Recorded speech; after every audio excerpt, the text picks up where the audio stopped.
Enough, যা বলা হয়েছে 30 পারা এনাফ। হেদায়েতের জন্য নতুন কিছু লাগবে না। সুবহানাল্লাহ।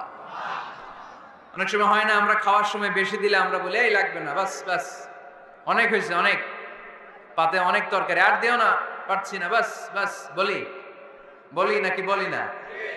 বলি। তার মানে হেদায়েতের জন্য, নাজাতের জন্য, জান্নাতের জন্য যা বলা দরকার আল্লাহ সব বলে দিয়েছে। নতুন করে তিনি আর কিছুই আমাদেরকে বলবেন না। তিবিয়ানাল লিকুল্লি শাই, সব জিনিসের ব্যাখ্যা। মাশাআল্লাহ, মাশাআল্লাহ। আমরা বাংলাদেশে এবং গোটা বিশ্বে ইসলামকে বিজয়ী শক্তি হিসেবে দেখতে চাই। চিল্লায় বলি ঠিক কিনা? ইসলাম দিয়ে যদি সবকিছু চলে, ওই দেশে টেন্ডারবাজি থাকবে? চাঁদাবাজি থাকবে? খাদ্যে ভেজাল দেওয়ার সাহস পাবে? ওজনে কম দেওয়ার সাহস পাবে? পেঁয়াজের দাম বাড়ানোর সাহস পাবে? কোন ক্যাসিনো খুঁজে পাওয়া যাবে? সেখানে থাকবে শান্তি, ঠিক কিনা?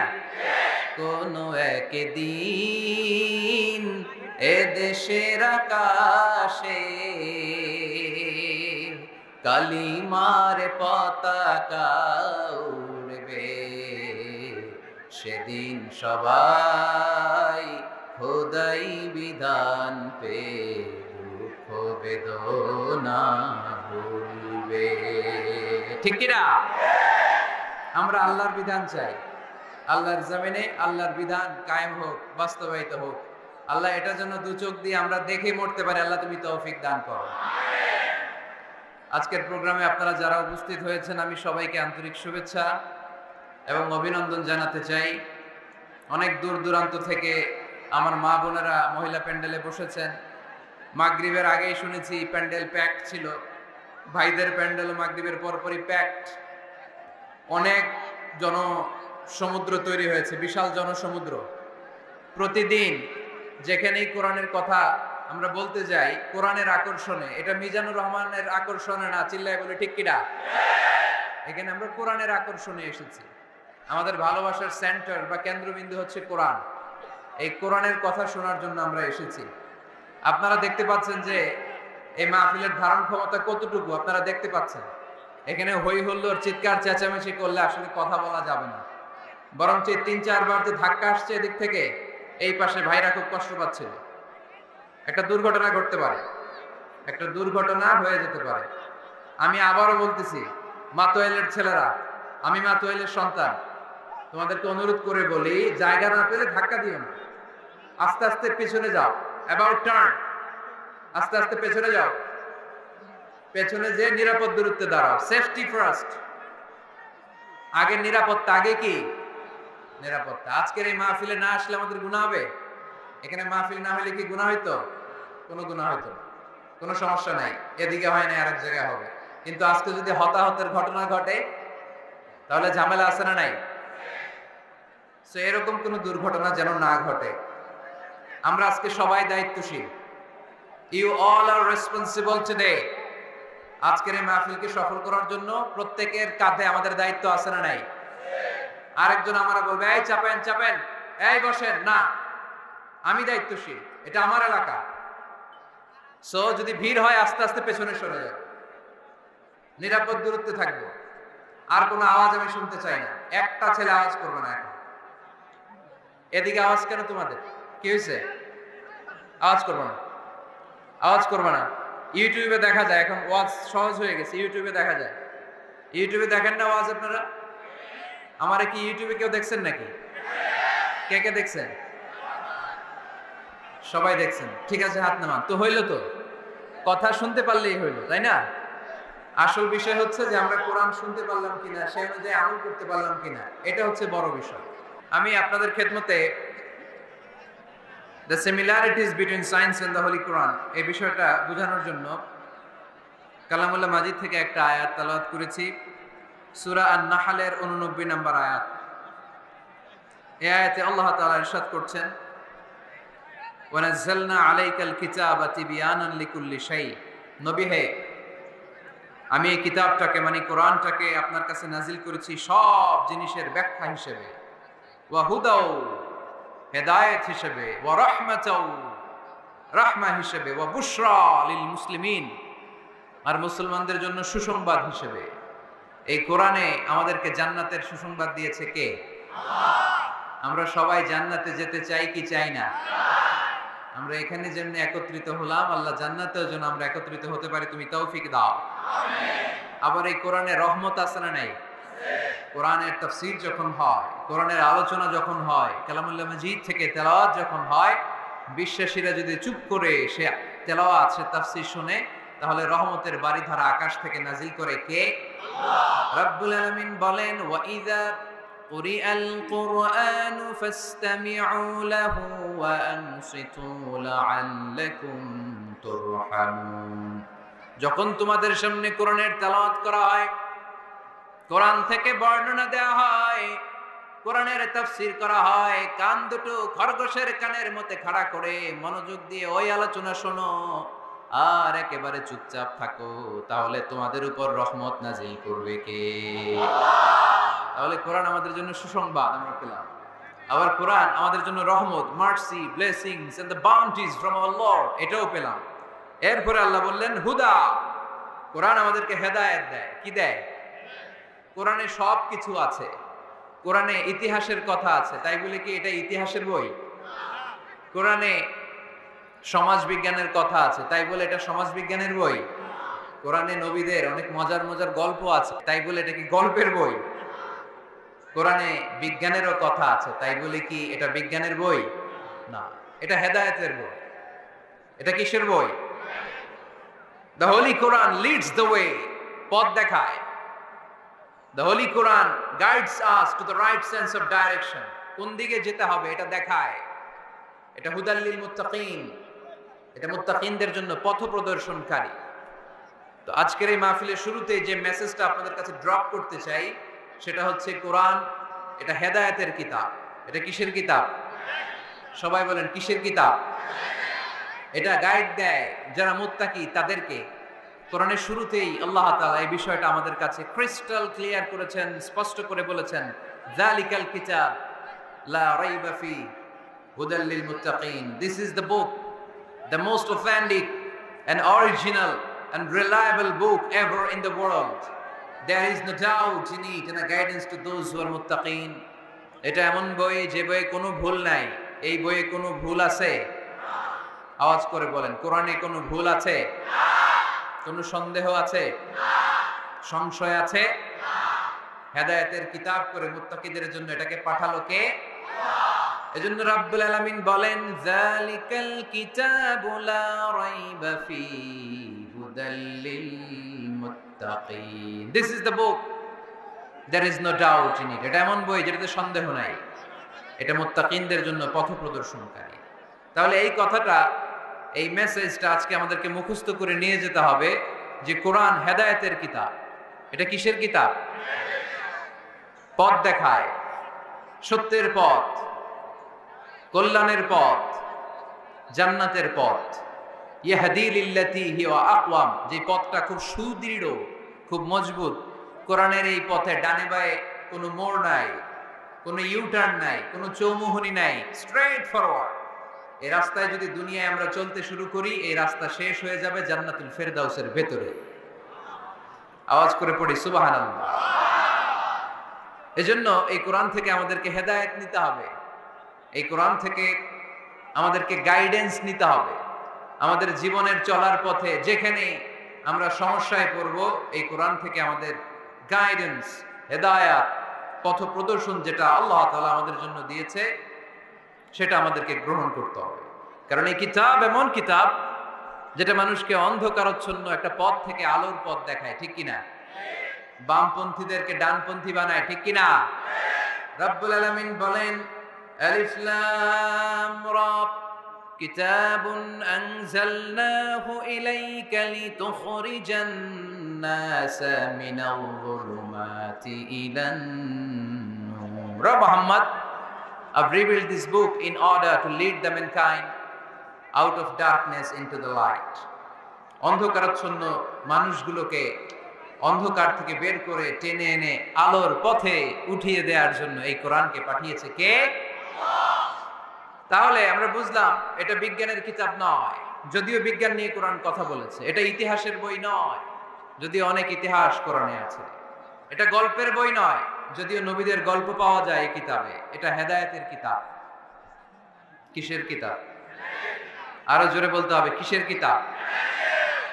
আল্লাহ বলেছেন মা ফাররাতনা ফিল কিতাবি মিন শাই, এই কিতাবে তোমাদের প্রয়োজনীয় জরুরি এমন কোনো কিছু আমি বাকি রেখে দেই নাই।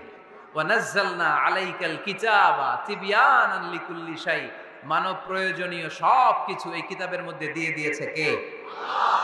রান্নাঘর থেকে বঙ্গভবন কিভাবে চালাতে হয় আছে না নাই? ঘরে বসে বসে কাঁথা সেলাই থেকে শুরু করে মহাকাশের সূক্ষ্মাতি সূক্ষ্ম কাজ কেমন করে পরিচালনা করতে হয় আছে না নাই? রাজনৈতিক অঙ্গনকে কেমন করে সেটেল করতে হয়, লিড দিতে হয়, সেটাও আল্লাহর কোরআনে আছে না নাই? কিভাবে বিয়ে শাদী করতে হবে আছে না নাই? সমাজে কি করে শান্তি প্রতিষ্ঠা করতে হয় আছে না নাই? তিবিয়ানান লিকুল্লি শাই, সব জিনিসের সুস্পষ্ট ব্যাখ্যা। যা বলার আল্লাহ সব বলে দিয়েছে। কোরআন কি শুরু করেছে আল্লাহ বিসমিল্লাহির রহমানির রহিম দিয়ে, মানে বা দিয়ে। কি দিয়ে? কথা বলেন, কি দিয়ে? বা দিয়ে। আর শেষ করেছে সূরা নাস দিয়ে, মিনাল জিন্নাতি ওয়ান নাস। সিন, বার সিন মিলালে কি হয়? এবার বাসে চড়ে গুলিস্তান। বাসে চড়ে কই যাব? গুলিস্তান। ওই বাস? ওই বাস নাকি? না, ওই বাস না। এই বাস মানে যথেষ্ট, এনাফ। যা বলা হয়েছে 30 পারা এনাফ। হেদায়েতের জন্য নতুন কিছু লাগবে না। সুবহানাল্লাহ। অনেক সময় হয় না, আমরা খাওয়ার সময় বেশি দিলে আমরা বলি এই লাগবে না, বাস বাস, অনেক হয়েছে, অনেক পাতে অনেক তরকারি, আর দিও না, পারছি না, বাস বাস। বলি নাকি বলি না? বলি। তার মানে হেদায়েতের জন্য, নাজাতের জন্য, জান্নাতের জন্য যা বলা দরকার আল্লাহ সব বলে দিয়েছে। নতুন করে তিনি আর কিছুই আমাদেরকে বলবেন না। তিবিয়ানান লিকুল্লি শাই, সব জিনিসের ব্যাখ্যা। তো সেই হিসেবে বিজ্ঞানের কথাও কোরআনে আছে, ঠিক কিনা? আজকে আমরা এটা প্রমাণ করার চেষ্টা করব যে কোরআন আর বিজ্ঞানে কি কি সামঞ্জস্য আছে, মিল আছে কোথায়। What is the similarities between science and Quran? কিছু কিছু জায়গায় অমিল থাকতে পারে, কিছু কিছু জায়গায় অমিল থাকতে পারে। সেক্ষেত্রে সায়েন্সকে ওয়েট করতে হবে, সায়েন্সকে অপেক্ষা করতে হবে।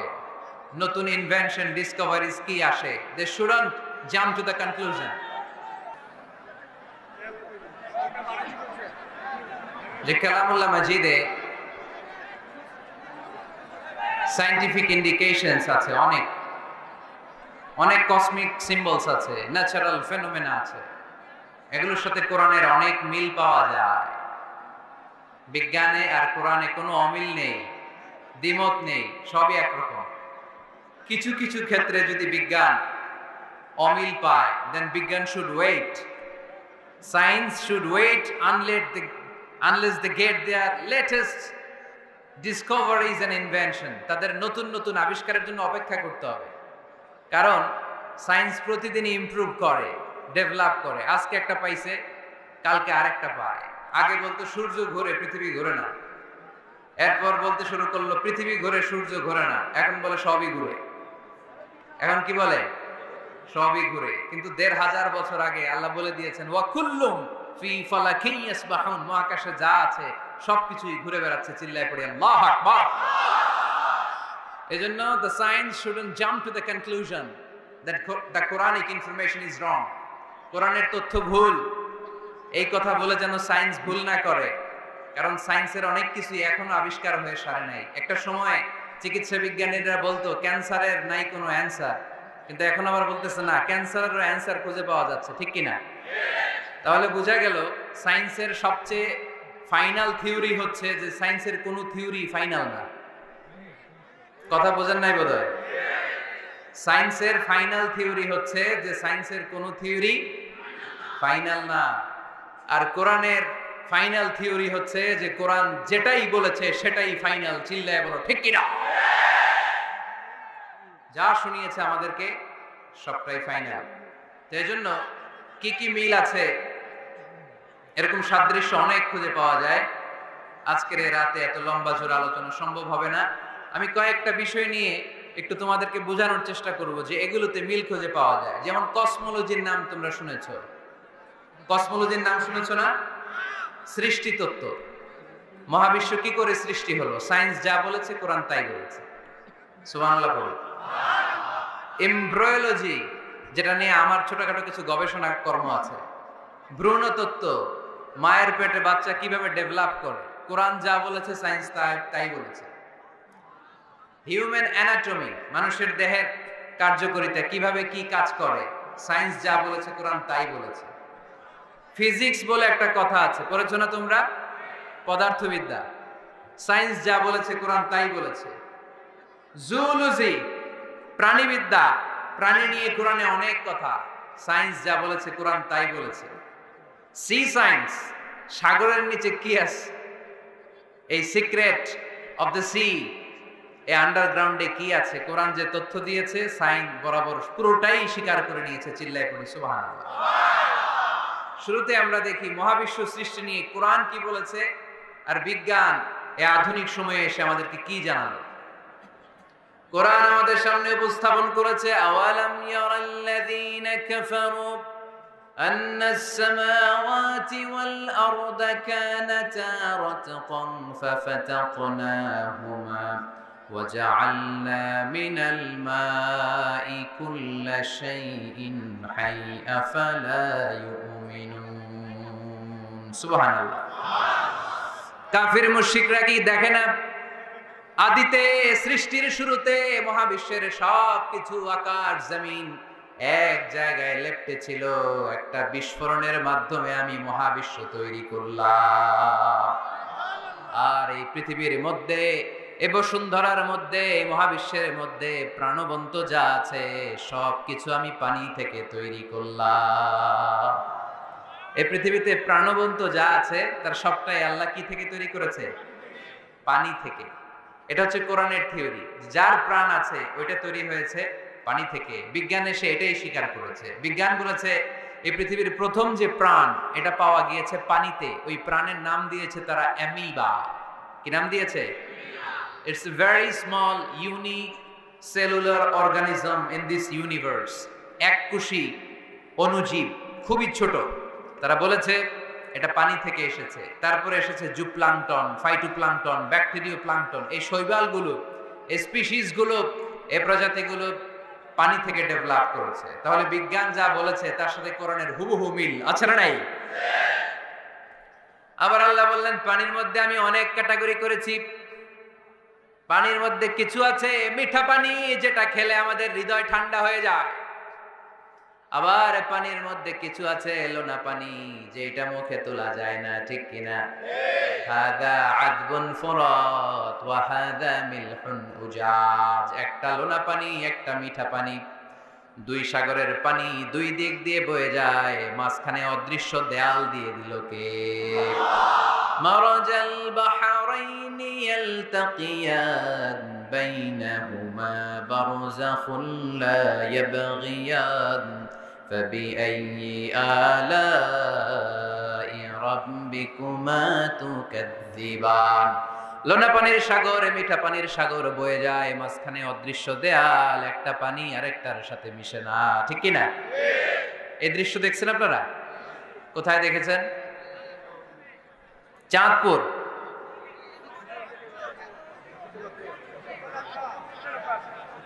অনেক জায়গায় আছে, বাংলাদেশে আছে কয়েক জায়গায়। শীতলক্ষাতে আছে, আর শীতলক্ষায়, চাঁদপুরে। এরপরে আমি দেখে এসেছি নীল নদ আর লোহিত সাগরের পানি মিশানো। অবাক লাগে না? সুবহানাল্লাহ কইবেন না? একটা লবণাক্ত আর একটা মিঠা, দুইটাই তো পানি, মাঝখানে ব্যারিকেড দিল কে? আল্লাহ আকবার। কেন মিশে না? একটা পানির ডেনসিটি হাই আর একটা লো, একটা টেম্পারেচার হাই আর একটা লো। বলে যদিও পানি, একটার সাথে আর একটা মিশে না। এই কারিগরটা কে? তার মানে বিজ্ঞান যা বললো কোরআন হুবহু তাই বলেছে। একটা লোনা পানি আরেকটা মিঠা পানি, একটার সাথে আরেকটা মিশে না। আবার আমাদের এলাকাগুলোর ভেতরে, জেলাগুলোর ভেতরে, থানাগুলোর ভেতরে আল্লাহ লোনা পানির নদী দেয় নাই, ওইখানে দিয়েছে মিঠা পানির নদী। কারণ আমাদের এলাকার ভেতরে, গ্রামের ভেতরে লোনা পানির যদি নদী হতো, আমাদের গাছপালা একটাও টিকতো না, ঠিক কিনা? এই সুন্দর ফুল, সুন্দর ফল, মিঠা নদীর পাহানি, আল্লাহ তোমার মেহেরবানি। তুমি কতই দিলে রতন, ভাই বেরাদর পুত্র স্বজন, ক্ষুধা পেলে অন্য যোগাও মানি, চাই না মানি, আল্লাহ তোমার মেহেরবানি। সুন্দর ফুল, মিঠা নদীর পাহানি, আল্লাহ তোমার মেহেরবানি। আল্লাহু আকবার। খালাকা ফাসাওয়া কদ্দারা ফাহাদা, যেখানে যতটুকু পানির দরকার ততটুকু দিলেন। পেঁয়াজের ভেতরেও পানি দিলেন, রসুনের ভেতরেও পানি দিলেন, ক্ষীরার ভেতরেও পানি দিলেন, তরমুজের ভেতরেও পানি দিলেন, আবার ডাবের ভেতরেও পানি আছে না নাই? আন্না সাবাবনাল মা সাব্বা, যতটুকু ঢালা দরকার ততটুকু দিছে। আল্লাহু আকবার। পেঁয়াজের ভেতরে যতটুকু সিক্ততা, তরমুজের ভেতরে ততটুকু না। তরমুজের ভেতরে যতটুকু পানি, আপেলের ভেতরে ততটুকু না। আবার আমড়ার ভেতরে যতটুকু পানি, আমের ভেতরে ততটুকু না। সুবহানাল্লাহ। আন্না সাবাবনাল মা সাব্বা, এই পানিটা H2O, হাইড্রোজেনের 2টা মলিকিউল আর অক্সিজেনের 1টা মলিকিউল। কি আজীব কথা, দুইটাই গ্যাস, দুইটাই কি? কিন্তু দুই গ্যাস একসাথে মিলাইলে পানি হয়ে যায়। আল্লাহু আকবার। এজন্য আল্লাহ বললেন ওয়াজআলনা মিনাল মাই কুল্লা শাইইন হাই, পানি থেকে আমি প্রাণবন্ত সব কিছু বানালাম। এই পানির অপর নাম জীবন। আবার যদি পানি বেশি হয়ে যায় তখন মরণের সম্ভাবনা আছে না নাই? বন্যা এই দেশে হয় কি হয় না? কিছুদিন আগে উত্তরবঙ্গে বন্যা ছিল কি ছিল না? নূহ আলাইহিস সালামের উম্মাকে অবিশ্বাসের কারণে, গাদ্দারির কারণে আল্লাহ এই প্লাবন দিয়ে, পানি দিয়ে শেষ করে দিয়েছে। এজন্য পানি দেখলেই এটা যে বাঁচার কারণ, বাঁচার মাধ্যম এমনটা নয়। এই পানি দিয়ে আল্লাহ আমাদেরকে শায়েস্তাও করতে পারেন, পানিশমেন্টও করতে পারেন, শাস্তিও দিতে পারেন, আযাব আর গজব দিয়ে তলিয়েও দিতে পারেন, ঠিক কি না?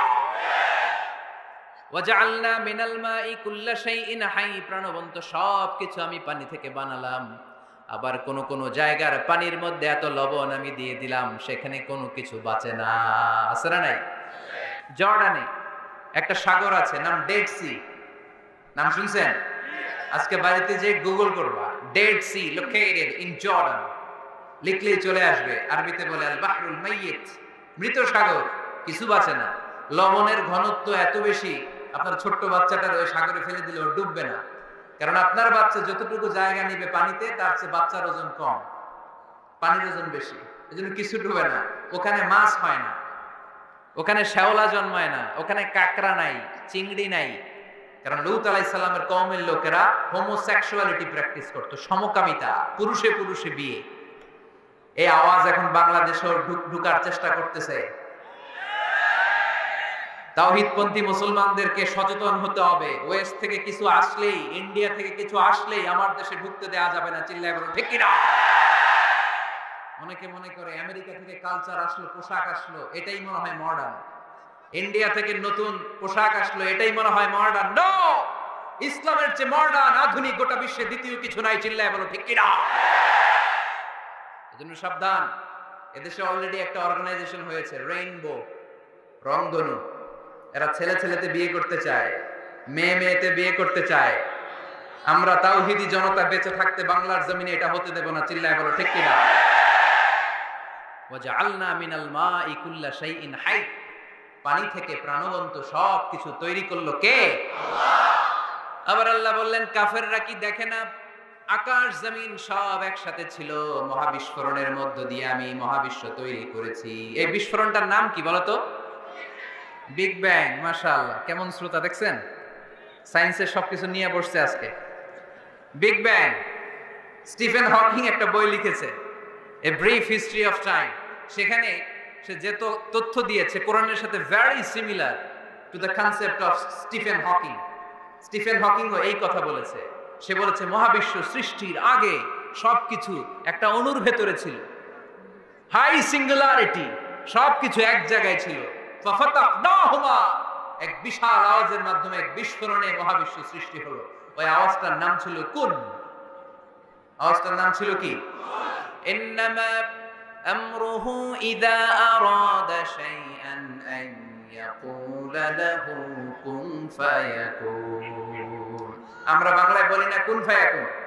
কুন ফায়াকুনের মালিক কে? তিনি বলতে দেরি, হতে দেরি হয়।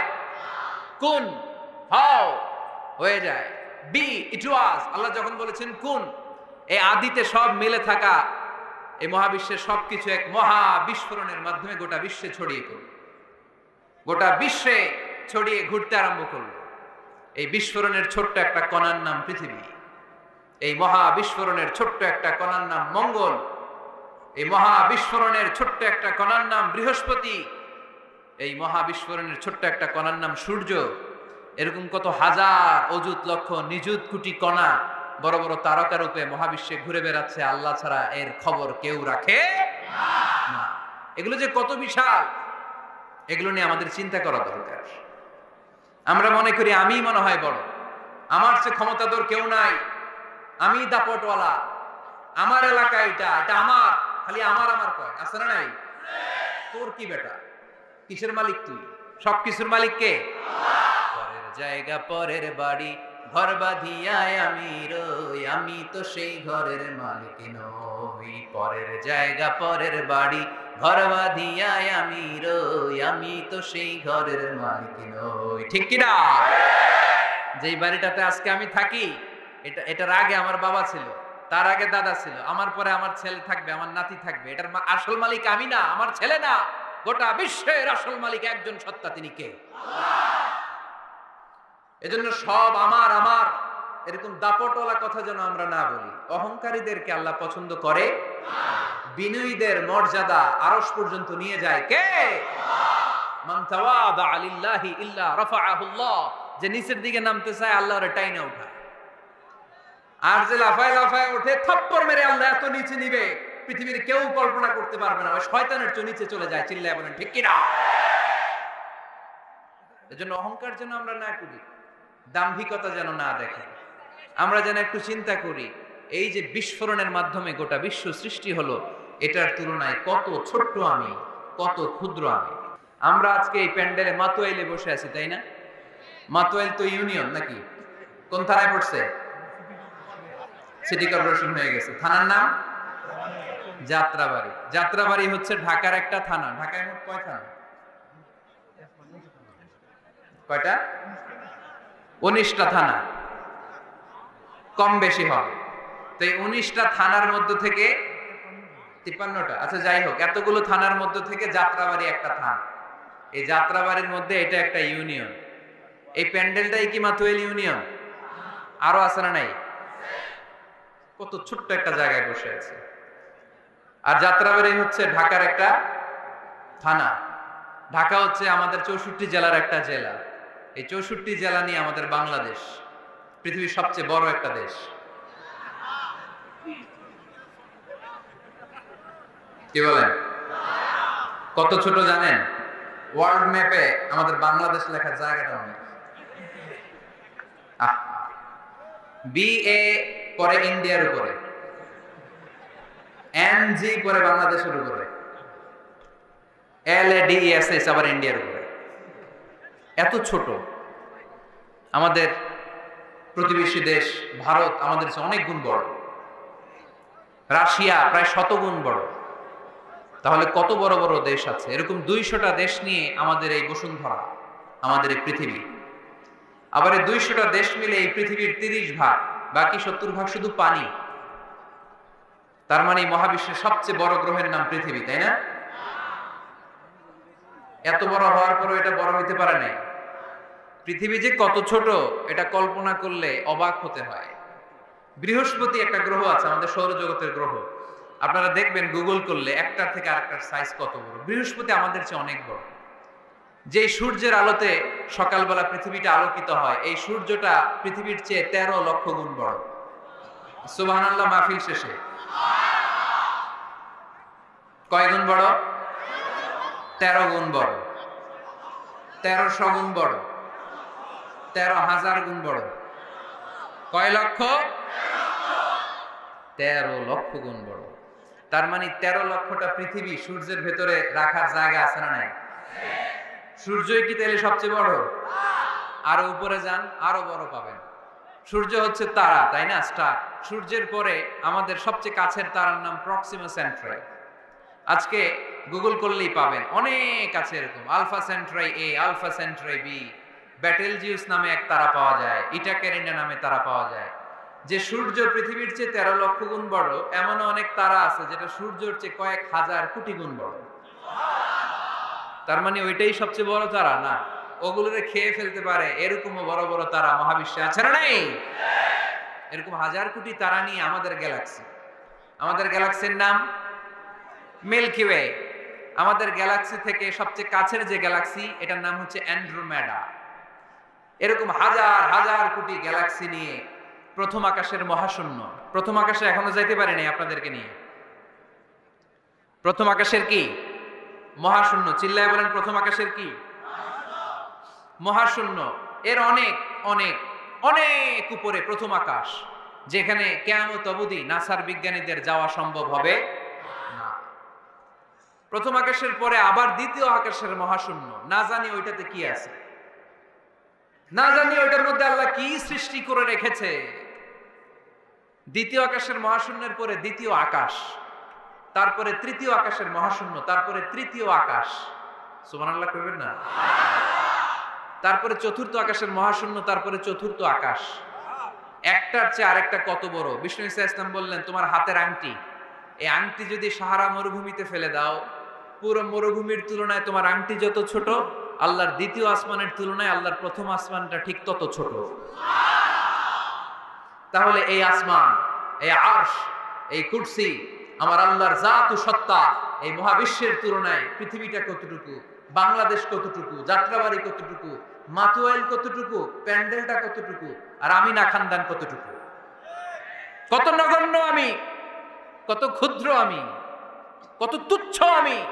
মহাবিশ্বের তুলনায় আমি নাই, মহাবিশ্বের তুলনায় আমি নাই। আল্লাহ রাসূল সাল্লাল্লাহু আলাইহি ওয়াসাল্লাম বলেছেন, ইন্না খালকাকুম ইউজমাউ ফি বাতনি উম্মিহি 40 ইয়াওমা। প্রতি 40 দিন পর তোমার মায়ের পেটের ভেতরে তোমার সাইজ একটু বড় করা হয়। চিল্লায় পড়ি আল্লাহু আকবার। তারপরে তুমি নুতফা থাকো, নুতফা থেকে তুমি আলাকা হও, আলাকা থেকে মুদগা, স্টেপ বাই স্টেপ রক্তপিণ্ড, তারপরে আমি হয়ে যাই গোশতপিণ্ড। ওই গোশতের ভেতরে আল্লাহ তাআলা আমার স্কেলিটন দেয়, কঙ্কাল।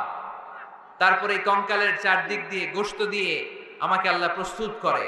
সর্বশেষ এই চামড়ার লেভেল দিয়ে মায়ের পেটে আমাকে ডেকোরেটিং করে কে? ব্যাংকে টাকা তুলতে গেছে 5,000 টাকা। কয় টাকা? তো সিরিয়ালে দাঁড়ায় আছে, দেখে তার সামনের এক লোক 50 লাখ টাকা তুলতেছে। কয় লাখ? উনি তুলবে কয় লাখ? সামনের লোক উনি তুলবে 5,000 টাকা। তো হঠাৎ করে দেখলো যে সামনের লোকটা যে 50 লাখ টাকা তুলবে, ও লিখছে 50 লাখ টাকা মাত্র। যত বড় অঙ্কই হোক শেষে কি লিখতে হয়? তো ক্যাশের মধ্যে লিখছে, চেকের মধ্যে, যে 50 লক্ষ টাকা মাত্র। তো এইটা দেখে ও পড়ে গেছে বিপদে। হায় হায়, 50 লক্ষ টাকা মাত্র। তো তারপর ওর চেক নিয়ে ও ক্যাশ কাউন্টারে দিছে। ক্যাশ কাউন্টার দেখতেছে উনি লিখছে 5,000 টাকা নাই। 5,000 টাকার পরে কি লিখছে? নাই। তো ক্যাশে যে বসছে, কি ভাই ঘটনা কি? এত এত ক্লায়েন্টের সাথে ফিনান্সিয়াল ট্রানজাকশন হ্যান্ডেল করি, আমার জীবনে কাউরে তো টাকার সংখ্যার পরে নাই লিখতে দেখি নাই। ঘটনাটা কি? তো সে বলতে শুরু করলো, ভাই আমার আগে দেখলাম একজন 50 লাখ টাকা তুলছে। তো 50 লাখ টাকা যদি মাত্র হয়, আমার 5,000 তো নাই।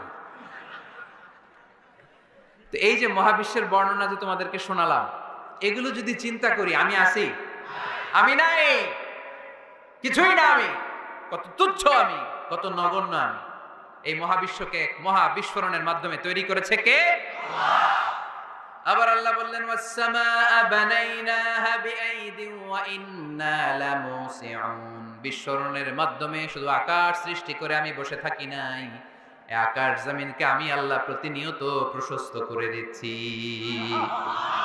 এই মহাবিশ্ব প্রশস্ত হচ্ছে, ইটস অ্যাক্সেলারেটিং, অলওয়েজ অ্যাক্সেলারেটিং।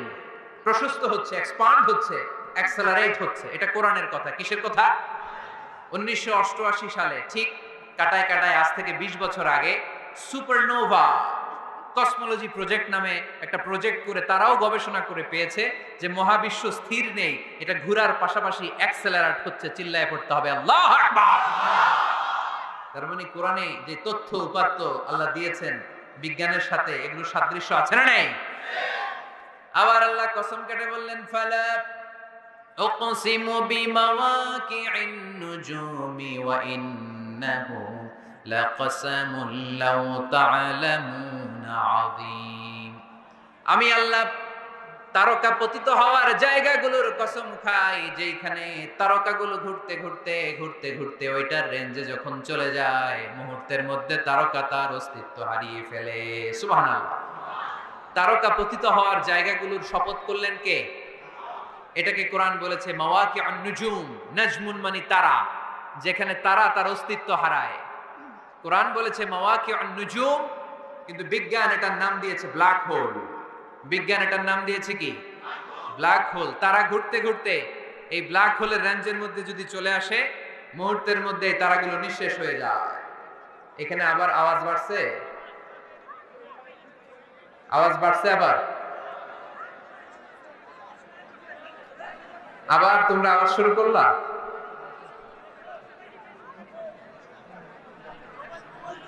তারা পতিত হওয়ার জায়গা, যেখানে তারা তার অস্তিত্ব হারায়। কোরআন বলেছে মাওয়াকি'উন নুজুম। সায়েন্স এটার নাম দিয়েছে ব্ল্যাক হোল। ব্ল্যাক হোল মহাবিশ্বের এমন ভয়ঙ্কর একটা বিষয়, এই ব্ল্যাক হোলের রেঞ্জের মধ্যে যদি কোনো তারা সূর্যের চেয়েও 1000 কোটি গুণ বড় সাইজের তারা ঘুরতে ঘুরতে ঘুরতে ব্ল্যাক হোলের সামনে আসে, বাচ্চার মুখে হাওয়াই মিঠাই দিলে যেমনি হাওয়াই মিঠাই মুহূর্তেই নাই, ওই তারাও মুহূর্তেই নাই। সুবহানাল্লাহ। মাতুয়াইলে হাওয়াই মিঠাই পাওয়া যায়? পাওয়া যায়? কই পাওয়া যায়? হ্যাঁ, আগে যখন আমরা ছোট ছিলাম আমরা এগুলো খাইতাম তো। কটকটি, কটকটি আছে এখন? ঘরের ওই যে পুরান জোতা টোতা প্লাস্টিকের বোতল, এগুলো দিয়ে আমরা কটকটি খাইতাম। আর খাইতাম এই হাওয়াই মিঠাই, খুব মজা লাগতো। এগুলো এরকম গোল করে সাজায় রাখতো, জিব্বায় লাগাইলেই নাই। খাইছেন আপনারা? এই ব্ল্যাক হোল হচ্ছে এমন যে ব্ল্যাক হোলের রেঞ্জের মধ্যে কোনো তারা ঘুরতে ঘুরতে ঘুরতে যদি চলে আসে, হাওয়াই মিঠাই মুখে লাগাইলে যেমনি নাই, ওই তারাও নাই। তার মানে কোরআন বলেছে মাওয়াকি'উন নুজুম, সায়েন্স বলেছে ব্ল্যাক হোল। দুটার মধ্যে মিল আছে না নাই? তাহলে কসমোলজি নিয়ে কথা এখানেই শেষ করি। সৃষ্টি তত্ত্বে আমরা যা পেলাম, বিস্ফোরণে সৃষ্টি হয়েছে। কোরআন বলেছে ফাতাকনাহুমা, সায়েন্স বলেছে বিগ ব্যাং থিওরি। কোরআন বলেছে মুসিউন, যেটা অ্যাক্সেলারেট হচ্ছে, সায়েন্স এটার নাম দিয়েছে সুপারনোভা কসমোলজি প্রজেক্ট।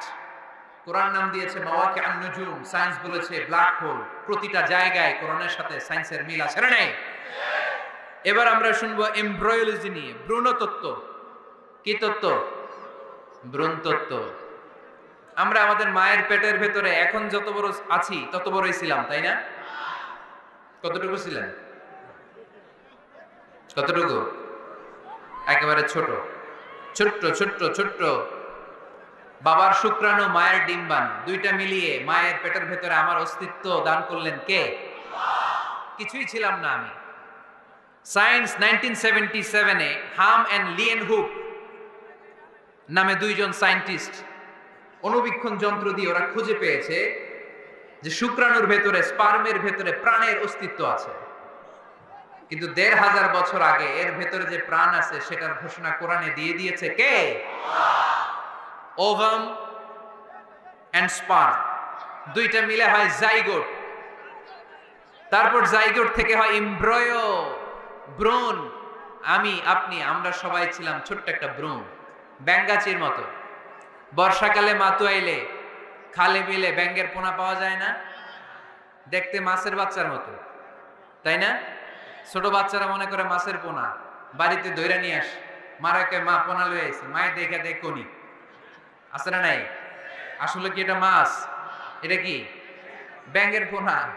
তো আমরা, আমি আপনি প্রত্যেকে আমরা ব্যাঙ্গের পোনার মতো ছিলাম, রক্ত চোষা জোকের মতো ছিলাম, মায়ের জরায়ুর দেয়ালের মধ্যে লেগেছিলাম। তারপরে আল্লাহ তাআলা আমাদেরকে বড় করতে আরম্ভ করলেন। স্পার্ম ড্রপ থেকে আমরা হলাম ব্লাড ক্লট, রক্তপিণ্ড। সেখান থেকে আমরা হলাম মুদগা, নুতফা, আলাকা, মুদগা, 3 স্টেজ। প্রতি 40 দিন পর পর আমার সাইজ বাড়তে লাগলো।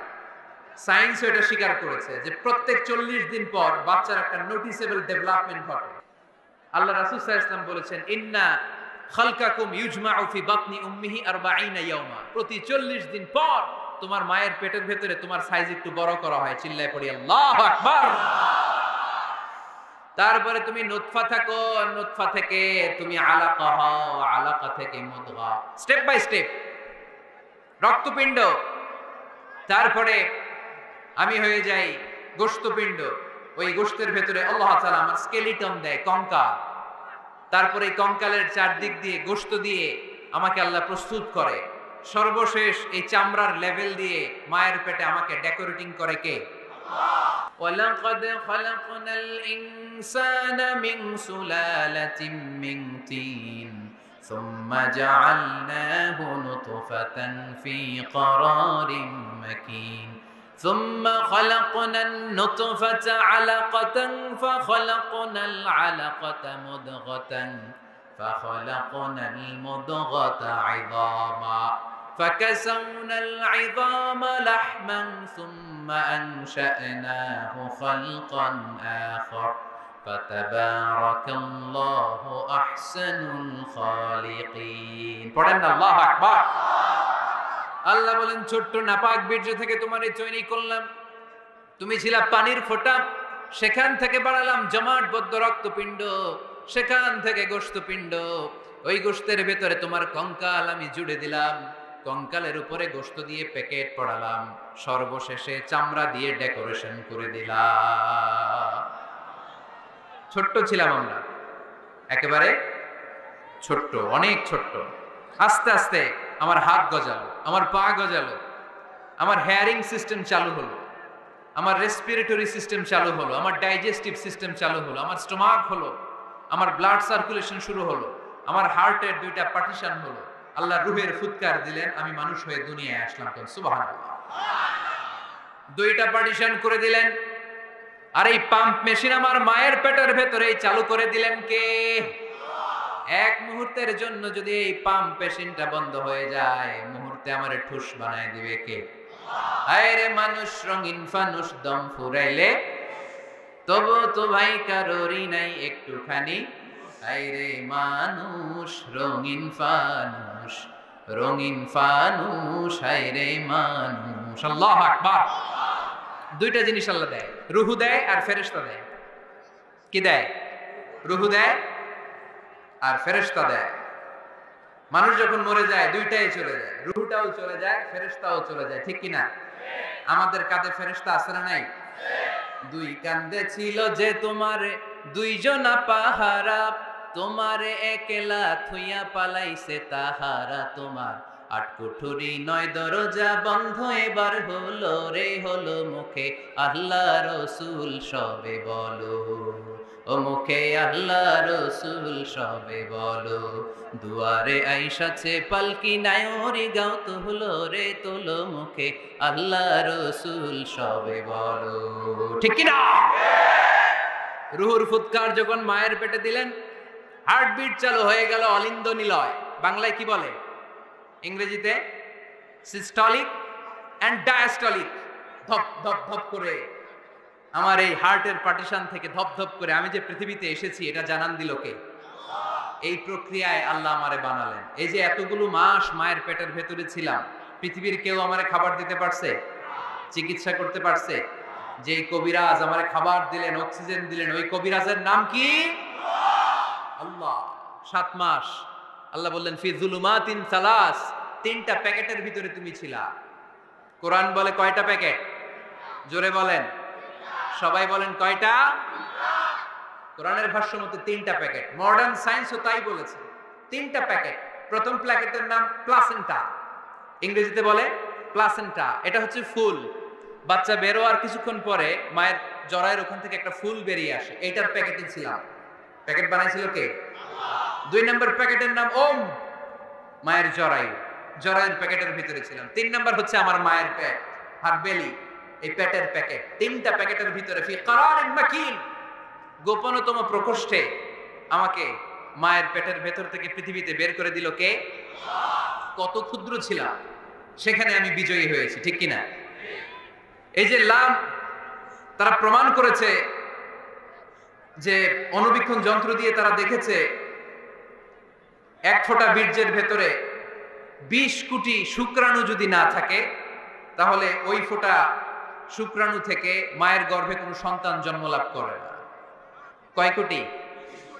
আমি ওই 20 কোটি শুক্রাণুর একটা, আপনি ওই 20 কোটি শুক্রাণুর একটা, ঠিক কিনা? তার মানে মহা একটা যুদ্ধ হয়েছিল তখন ডিম্বাণুর ভেতরে আঘাত করার জন্য।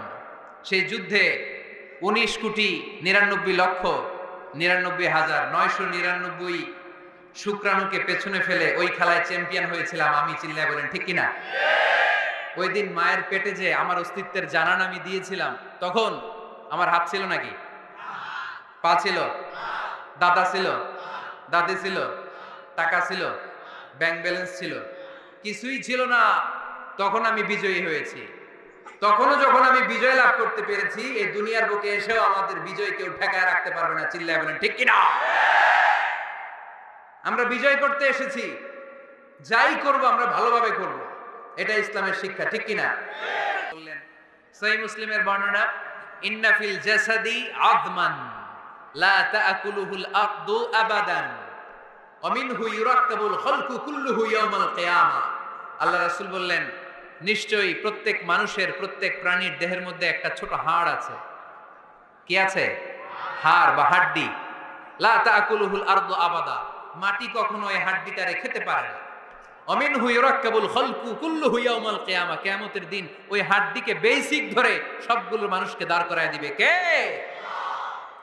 সাহাবারা জিজ্ঞেস করলেন, আইয়ু আযমিন ইয়া রাসূলুল্লাহ, ও আল্লাহর হাবিব, ওই হাড্ডিটার নাম কি? আমাদের জানতে বড় মনে চায়। বিশ্বনবী বললেন, হাড্ডিটার নাম হলো আজবুজ জানাব। আজবুজ জানাব ইংরেজিতে বলে কক্সিক্স। কাজ ছোট হোক বড় হোক, ভালো করলে সওয়াব আছে না নাই?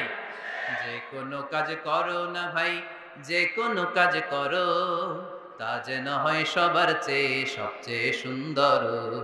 যে কোনো কাজ করো না ভাই, যে কোনো কাজ করো, তা যেন হয় সবার চেয়ে সবচেয়ে সুন্দর। হোক না সেটা পড়া লেখা, রঙের ভাষায় ছবি আঁকা, হোক না সেটা সামান্য কাজ কিংবা মহত্তর, তা যেন হয় সবার চেয়ে সবচেয়ে সুন্দর। আলহামদুলিল্লাহ পড়ো। কাজ ছোট হোক কিংবা বড় হোক, ওটা ভালো করে করতে বলছে কে? ভালো করে করলে ওই কাজে বরকত দিবে কে? কাজে কোনো লজ্জা আছে? শ্রমে কোনো লজ্জা আছে? চাকরি ব্যবসায় কোনো লজ্জা আছে? লজ্জা অলসতায়। লজ্জা কিসে? মাতোয়াইলের ছেলেরা মনে থাকবে, কাজে লজ্জা পাওয়া যাবে।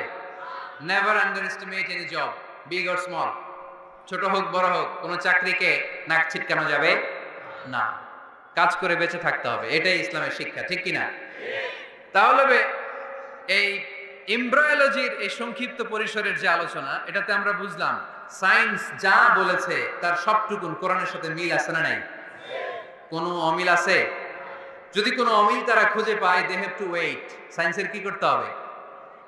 অপেক্ষা করতে হবে। কারণ শুরুতে যা বলেছে এটা মনে রাখতে হবে কিন্তু, কারণ সায়েন্সের মূল থিওরি, সায়েন্সের কোনো থিওরি ফাইনাল না।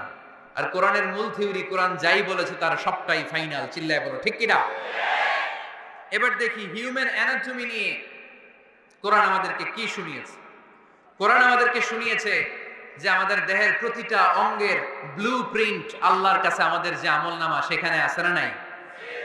আয়াহসাবুল ইনসানু আল্লান নাজমা'a 'ইযামা বালা কাদিরিনা আলা আন নুসাউইয়া বানানা। কোরআন আমাদেরকে বলল, রাব্বুল আলামিন ইরশাদ করেছেন, মানুষ কি মনে করেছে নাকি কিয়ামতের দিন তাকে জমিন থেকে উঠাতে আমি আল্লাহর কষ্ট হয়ে যাবে? না না, শুধু তাকে উঠানোটাই আমার জন্য ব্যাপার না, তাকে তো আমি উঠাবো তার হাতের আঙ্গুলের ফিঙ্গারপ্রিন্ট গুলো সহ উঠাবো। সুবহানাল্লাহ। নুসাউইয়া বানানা, বানান মানে আঙ্গুলের এই টিপ, এটার ইংরেজিতে কি বলে? টিপ বা প্রিন্ট, ফিঙ্গার টিপ বা ফিঙ্গারপ্রিন্ট, যারা সিগনেচার করতে জানে না তারা কি দেয়? টিপ সই দেয় কি দেয় না? 1880 সালের আগে মানুষ জানতোই না এখানে যে টিপ আছে একটা, আমার এই আঙ্গুলের ফিঙ্গারপ্রিন্টের সাথে এইটা মিলে না, এটার সাথে এটা মিলে না, এটার সাথে এটা না, এটার সাথে এটা, এটার সাথে আবার এটা মিলে না, হাতের গুলোর সাথে আবার পায়ের গুলা মিলে না। 1880 সালে ফ্রান্সের একজন সায়েন্টিস্ট নাম ফ্রান্সিস গ্যালটন, উনি আবিষ্কার করেছেন যে মানুষের হাতে রেখা আছে, এটাকে বলে ফিঙ্গারপ্রিন্ট। একটা রেখার সাথে আরেকটা রেখার কোনো মিল নাই। আবার পায়ের যে রেখা, এটাকে আবার ফিঙ্গারপ্রিন্ট বলে না, ওটার বলে ফুটপ্রিন্ট। ওটার কি বলে? শ্রীলঙ্কায় একটা পাহাড় আছে, তো ওরা বলে ওইখানে আদম আলাইহিস সালামের ফুটপ্রিন্ট আছে, পায়ের ছাপ। এটা সত্যি কি মিথ্যা আমরা জানি না, ইতিহাসে পাওয়া যায়। তবে সত্য যে তথ্যটা আমরা জানি, কাবা ঘরের পাশে সাইয়েদনা ইব্রাহিম আলাইহিস সালামের ফুটপ্রিন্ট সংরক্ষণ করে রেখেছেন কে? ওয়াত্তাখিযু মিন মাকামি ইব্রাহিম মুসাল্লা। সাইয়েদনা ইব্রাহিম ওই পাথরের উপর দাঁড়িয়ে কাবা ঘর নির্মাণ করতেন। যতটুকু ওঠা লাগতো এসকালেটরের মতো, লিফটের মতো উপরে উঠে যেত। আবার নিচে নামার দরকার হলে মুহূর্তের মধ্যে এসকালেটরের মতো ওই পাথরটা নিচে নেমে যেত। চিল্লায় পড়ি সুবহানাল্লাহ। আবার প্রাণীদের সংখ্যা শনাক্তকরণের জন্য এই ফুটপ্রিন্ট লাগে।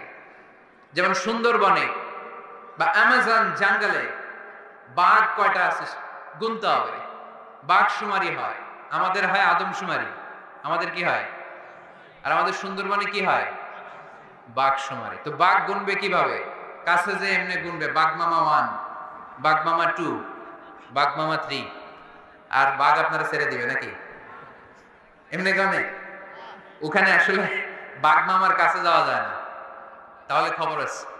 ওখানে বাঘের পায়ের ছাপ দেখে বাঘ শুমারি হয়, কারণ একটা বাঘের পায়ের ছাপের সাথে আরেকটা বাঘের পায়ের ছাপের কোনো মিল না। কারিগরটার নাম কি? ফ্রান্সিস গ্যালটন 1880 সালে আবিষ্কার করলেন যে একটার সাথে আরেকটার মিল নেই। 1880 সালের আগে পৃথিবীর কেউই জানতো না এই জায়গায় এই কারিশমা আছে। কেউ জানতো? কিন্তু 1400 বছর আগে কোরআনের মধ্যে বলে দিয়েছে কে? আয়াহসাবুল ইনসানু আল্লান নাজমা'a 'ইদামা বালা কাদিরিনা আলা আন নুসাউইয়া বানানা। মানুষ কি মনে করেছে নাকি মানুষ মরে যাবে, হাড়গোড় পচে যাবে, তারে আমি উঠাতে পারবো না? আর তোরে তো আমি উঠাবোই, তোর ফিঙ্গারপ্রিন্ট সহকারে উঠাইয়া দেব। এখন সব জায়গায় এটা লাগে। সিম যারা কিনতে যান, সিম গ্রামীণের সিম কিনতে গেলে লাগে না? এটাকে বলে বায়োমেট্রিক অথেন্টিকেশন। সিম কিনতে লাগে, ইমিগ্রেশন পাস করবেন ফিঙ্গারপ্রিন্ট লাগে, এম্বাসিতে লাগে, ব্যক্তি শনাক্তকরণের জন্য। কিরে ভাই, এপিসোড থেকে ধাক্কা দিচ্ছ তোমরা এখনো না? আর আসবো না তাহলে, মাতো এলে আমি আসবো না। এরকম দেখলে তার বাংলাদেশে আসবো না। এরকম প্রতিদিন কষ্ট দিলে আমাদের পক্ষে সম্ভব না। প্লিজ এরকম করো না। তোমাদেরকে কোরআনের জন্য ভালোবাসি। একটু দাঁড়াও, কয়েক মিনিটের মধ্যে আমি শেষ করে দিচ্ছি। তাহলে ফিঙ্গারপ্রিন্টের ব্যাপারে সায়েন্স যা বলেছে আর কোরআন যা বলেছে কোনো অমিল আছে? নাই। এরপর আল্লাহ যে উঠাবেন, মিনহা খালাকনাকুম ওয়া ফিহা নুঈদুকুম ওয়া মিনহা নুখরিজুকুম তারাতান উখরা। মাটি থেকে বানালাম, মাটি থেকে তোমাদেরকে তৈরি করলাম, মাটির কবরে তোমাদেরকে শুইয়ে দিলাম, আবার মাটির কবর থেকে হাসরের মাঠে আমাদেরকে তুলে ফেলবেন কে? এখন এই যে মাটির ভেতরে আমরা রইলাম, মাটির ঘরে আমরা থাকলাম, পচে গেলাম, মরে গেলাম, কিভাবে উঠাবে? আল্লাহ রাসূল সাল্লাল্লাহু আলাইহি ওয়াসাল্লাম বললেন কিভাবে তোমাদেরকে উঠাবে শোনো। মজার ঘটনা, খেয়াল করে শুনেন। আল্লাহ রাসূল সাল্লাল্লাহু আলাইহি ওয়াসাল্লাম বললেন, সহিহ মুসলিমের বর্ণনা, ইন্না ফিল জাসাদি আযমান লা তাআকুলুহুল আরদু আবাদান ওয়া মিনহু ইউরাক্কাবুল খালকু কুল্লুহু ইয়াওমাল কিয়ামা। আল্লাহ রাসূল বললেন, নিশ্চয়ই প্রত্যেক মানুষের, প্রত্যেক প্রাণীর দেহের মধ্যে একটা ছোট হাড় আছে। কি আছে? হাড় বা হাড্ডি। লা তাআকুলুহুল আরদু আবাদা, মাটি কখনো এই হাড্ডিটারে খেতে পারে না। ওয়া মিনহু ইউরাক্কাবুল খালকু কুল্লুহু ইয়াওমাল কিয়ামা, কিয়ামতের দিন ওই হাড্ডিকে বেসিক ধরে সবগুলো মানুষকে দাঁড় করায় দিবে কে? সাহাবারা জিজ্ঞেস করলেন, আইয়ু আযমিন ইয়া রাসূলুল্লাহ, ও আল্লাহর হাবিব ওই হাড্ডিটার নাম কি? আমাদের জানতে বড় মনে চায়। বিশ্বনবী বললেন, হাড্ডিটার নাম হলো আজবুজ জানাব। আজবুজ জানাব, ইংরেজিতে বলে কক্সিক্স। ইংরেজিতে কি বলে? ডাক্তার হওয়া কে কে হাত তোলো। ডাক্তার হতে চাও দেখি কে কে মাতোয়েলের ছেলেরা। এদিকে ডাক্তার নাই, তোমরা পুলিশের লাঠি চার্জ বাহিনীতে যোগ দিও। যে ধাক্কা ধাক্কি শিখছো তোমরা, তোমরা পুলিশের লাঠি চার্জের একটা উইং থাকে না, ওইখানে চাকরি নিয়ে কোপায় ফেলবা একেবারে পিটায়, যে এই ধাক্কা ধাক্কি করতেছো কোরআনের মাহফিলে। তাহলে ডাক্তার হওয়া কারা কারা দেখি? মাশাআল্লাহ মাশাআল্লাহ, আল্লাহ তোমাদেরকে বড় ডাক্তার হওয়ার তৌফিক দান করুক। হাত নামাও। আজকে বাসায় যে লিখবা কক্সিক্স, এই কক্সিক্স এটাকে আরবিতে বলে সহিহ মুসলিম শরীফের হাদিস আজবুজ জানাব, আমাদের যে শির দ্বারা আছে না নাই, এটারে বলে মেরুদণ্ড, ডাক্তারি ভাষায় স্পাইনাল কর্ড। এই স্পাইনাল কর্ডের একেবারে নিচে ট্রায়াঙ্গেল, ত্রিভুজ আকৃতির 3 কোণার একটা ছোট্ট হাড্ডি আছে। কয় কোণা? 3 কোণা। এটা প্রাণীরও আছে, আমাদেরও আছে। হিন্দুরা যখন শ্মশানে মানুষ পোড়ায়, গোশত, হাড্ডি, রক্ত সব পুড়ে যায়, কিন্তু এই ট্রায়াঙ্গেল কক্সিক্স পুড়ে না। আমাদেরকে কবরস্থানে যখন শুইয়ে দেওয়া হয়, আমাদের হাত পা মাটিতে খেয়ে ফেলে, সব জীর্ণ শীর্ণ হয়ে যায়, পচে যায়, গলে যায়, কিন্তু শিরদাঁড়ার নিচে ট্রায়াঙ্গেল, ত্রিভুজ আকৃতির যে হাড্ডির কণা, যেটার নাম কক্সিক্স, ওইটা কখনো পচে। কিয়ামতের দিন ওই কক্সিক্স থেকে, ওইটাকে বেসিক অফ দ্য বেসিক্স ধরে আমাদেরকে উঠায় দিবে কে? এজন্য আল্লাহ বললেন মিনহা খালাকনাকুম ওয়া ফিহা নুঈদুকুম ওয়া মিনহা নুখরিজুকুম তারাতান উখরা। মাটি থেকে বানালাম, মাটির কবরে শুইয়ে দিলাম, আবার মাটির কবর থেকে তোমাদেরকে দাঁড় করাবে কে? তাহলে আজবুজ জানাব কোরআনের ভাষা, হাদিসের ভাষা, বিজ্ঞানের ভাষা হচ্ছে কক্সিক্স। মিল আছে না নাই? চিল্লায় বলতে হবে মিল আছে না নাই? মানুষ শক্তিশালী ওই মানুষ যে মানুষ গোপনে দান করে। গোপনে বেশি খুশি হয় যখন লুকায় লুকায় দেন, নাম না জানায় দেন। ওই দান আল্লাহ এমন ভাবে কবুল করে, ওই দানের কারণে 7 শ্রেণীর ব্যক্তিকে আল্লাহ আরশের নিচে ছায়া দিবে। যেদিন কোনো ছায়া পাওয়া যাবে না, ওই দিন ওই ব্যক্তিকে আল্লাহ টেনে আরশের ছায়ার নিচে বসিয়ে দিবে। লিল্লাহি তাকবীর, লিল্লাহি তাকবীর, লিল্লাহি তাকবীর। তাহলে হিউম্যান অ্যানাটমি নিয়ে আমরা সায়েন্সের ভাষ্য আর কোরআনের ভাষ্য যা শুনেছি, মিল আছে না নাই? এবার আমরা ফিজিক্স নিয়ে শুনবো। ফিজিক্স মানে কি? পদার্থবিদ্যা। পদার্থের অনেক গুরুত্বপূর্ণ একটা এলিমেন্ট হচ্ছে লোহা। লোহা চিনি আমরা। এই মাইকে লোহা আছে না নাই? লোহা ছাড়া মাইক বানানো যায়, বাড়ি বানানো যায়, গাড়ি বানানো যায়, ক্যামেরা বানানো যায়, মোবাইল বানানো যায়, প্লেন বানানো যায়, কম্পিউটার বানানো যায়। লোহা ছাড়া কিছুই হয় না, ঠিক কিনা? যেহেতু লোহা ছাড়া কিছুই হয় না, এই জন্য লোহার নামে আল্লাহ কোরআনে একটা সূরাই দিয়ে দিলেন। সুবহানাল্লাহ বাড়িতে গিয়ে বলেন। ওই সূরাটার নাম আরো জোরে, মাশাআল্লাহ, আল হাদিদ। আল্লাহ বললেন ওয়া আলান্না লাহুল হাদিদ, ও দাউদ তোমার জন্য লোহারে আমি নরম বানিয়ে দিলাম। ফিহি বাসুন শাদীদ ওয়া মানাফিউ লিন-নাস ওয়া আনজালনাল হাদিদা ফিহি বাসুন শাদীদ ওয়া মানাফিউ লিন-নাস।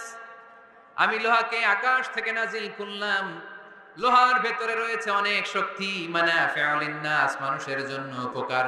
এই লোহা দিয়ে নানান ধরনের জিনিস বানানোর কৌশল আমাদেরকে শিখালো কে? এই ছেলেরা, এই চিল্লাচিল্লির মধ্যে পারা যাবে? হাদিদ মানে লোহা। হাদিদ মানে কি? লোহা।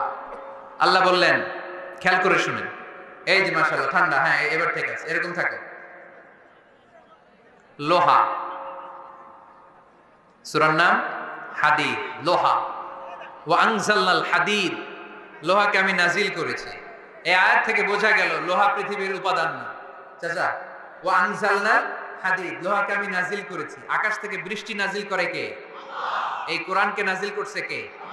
নাজিল কি উপরের থেকে হয় না নিচ থেকে?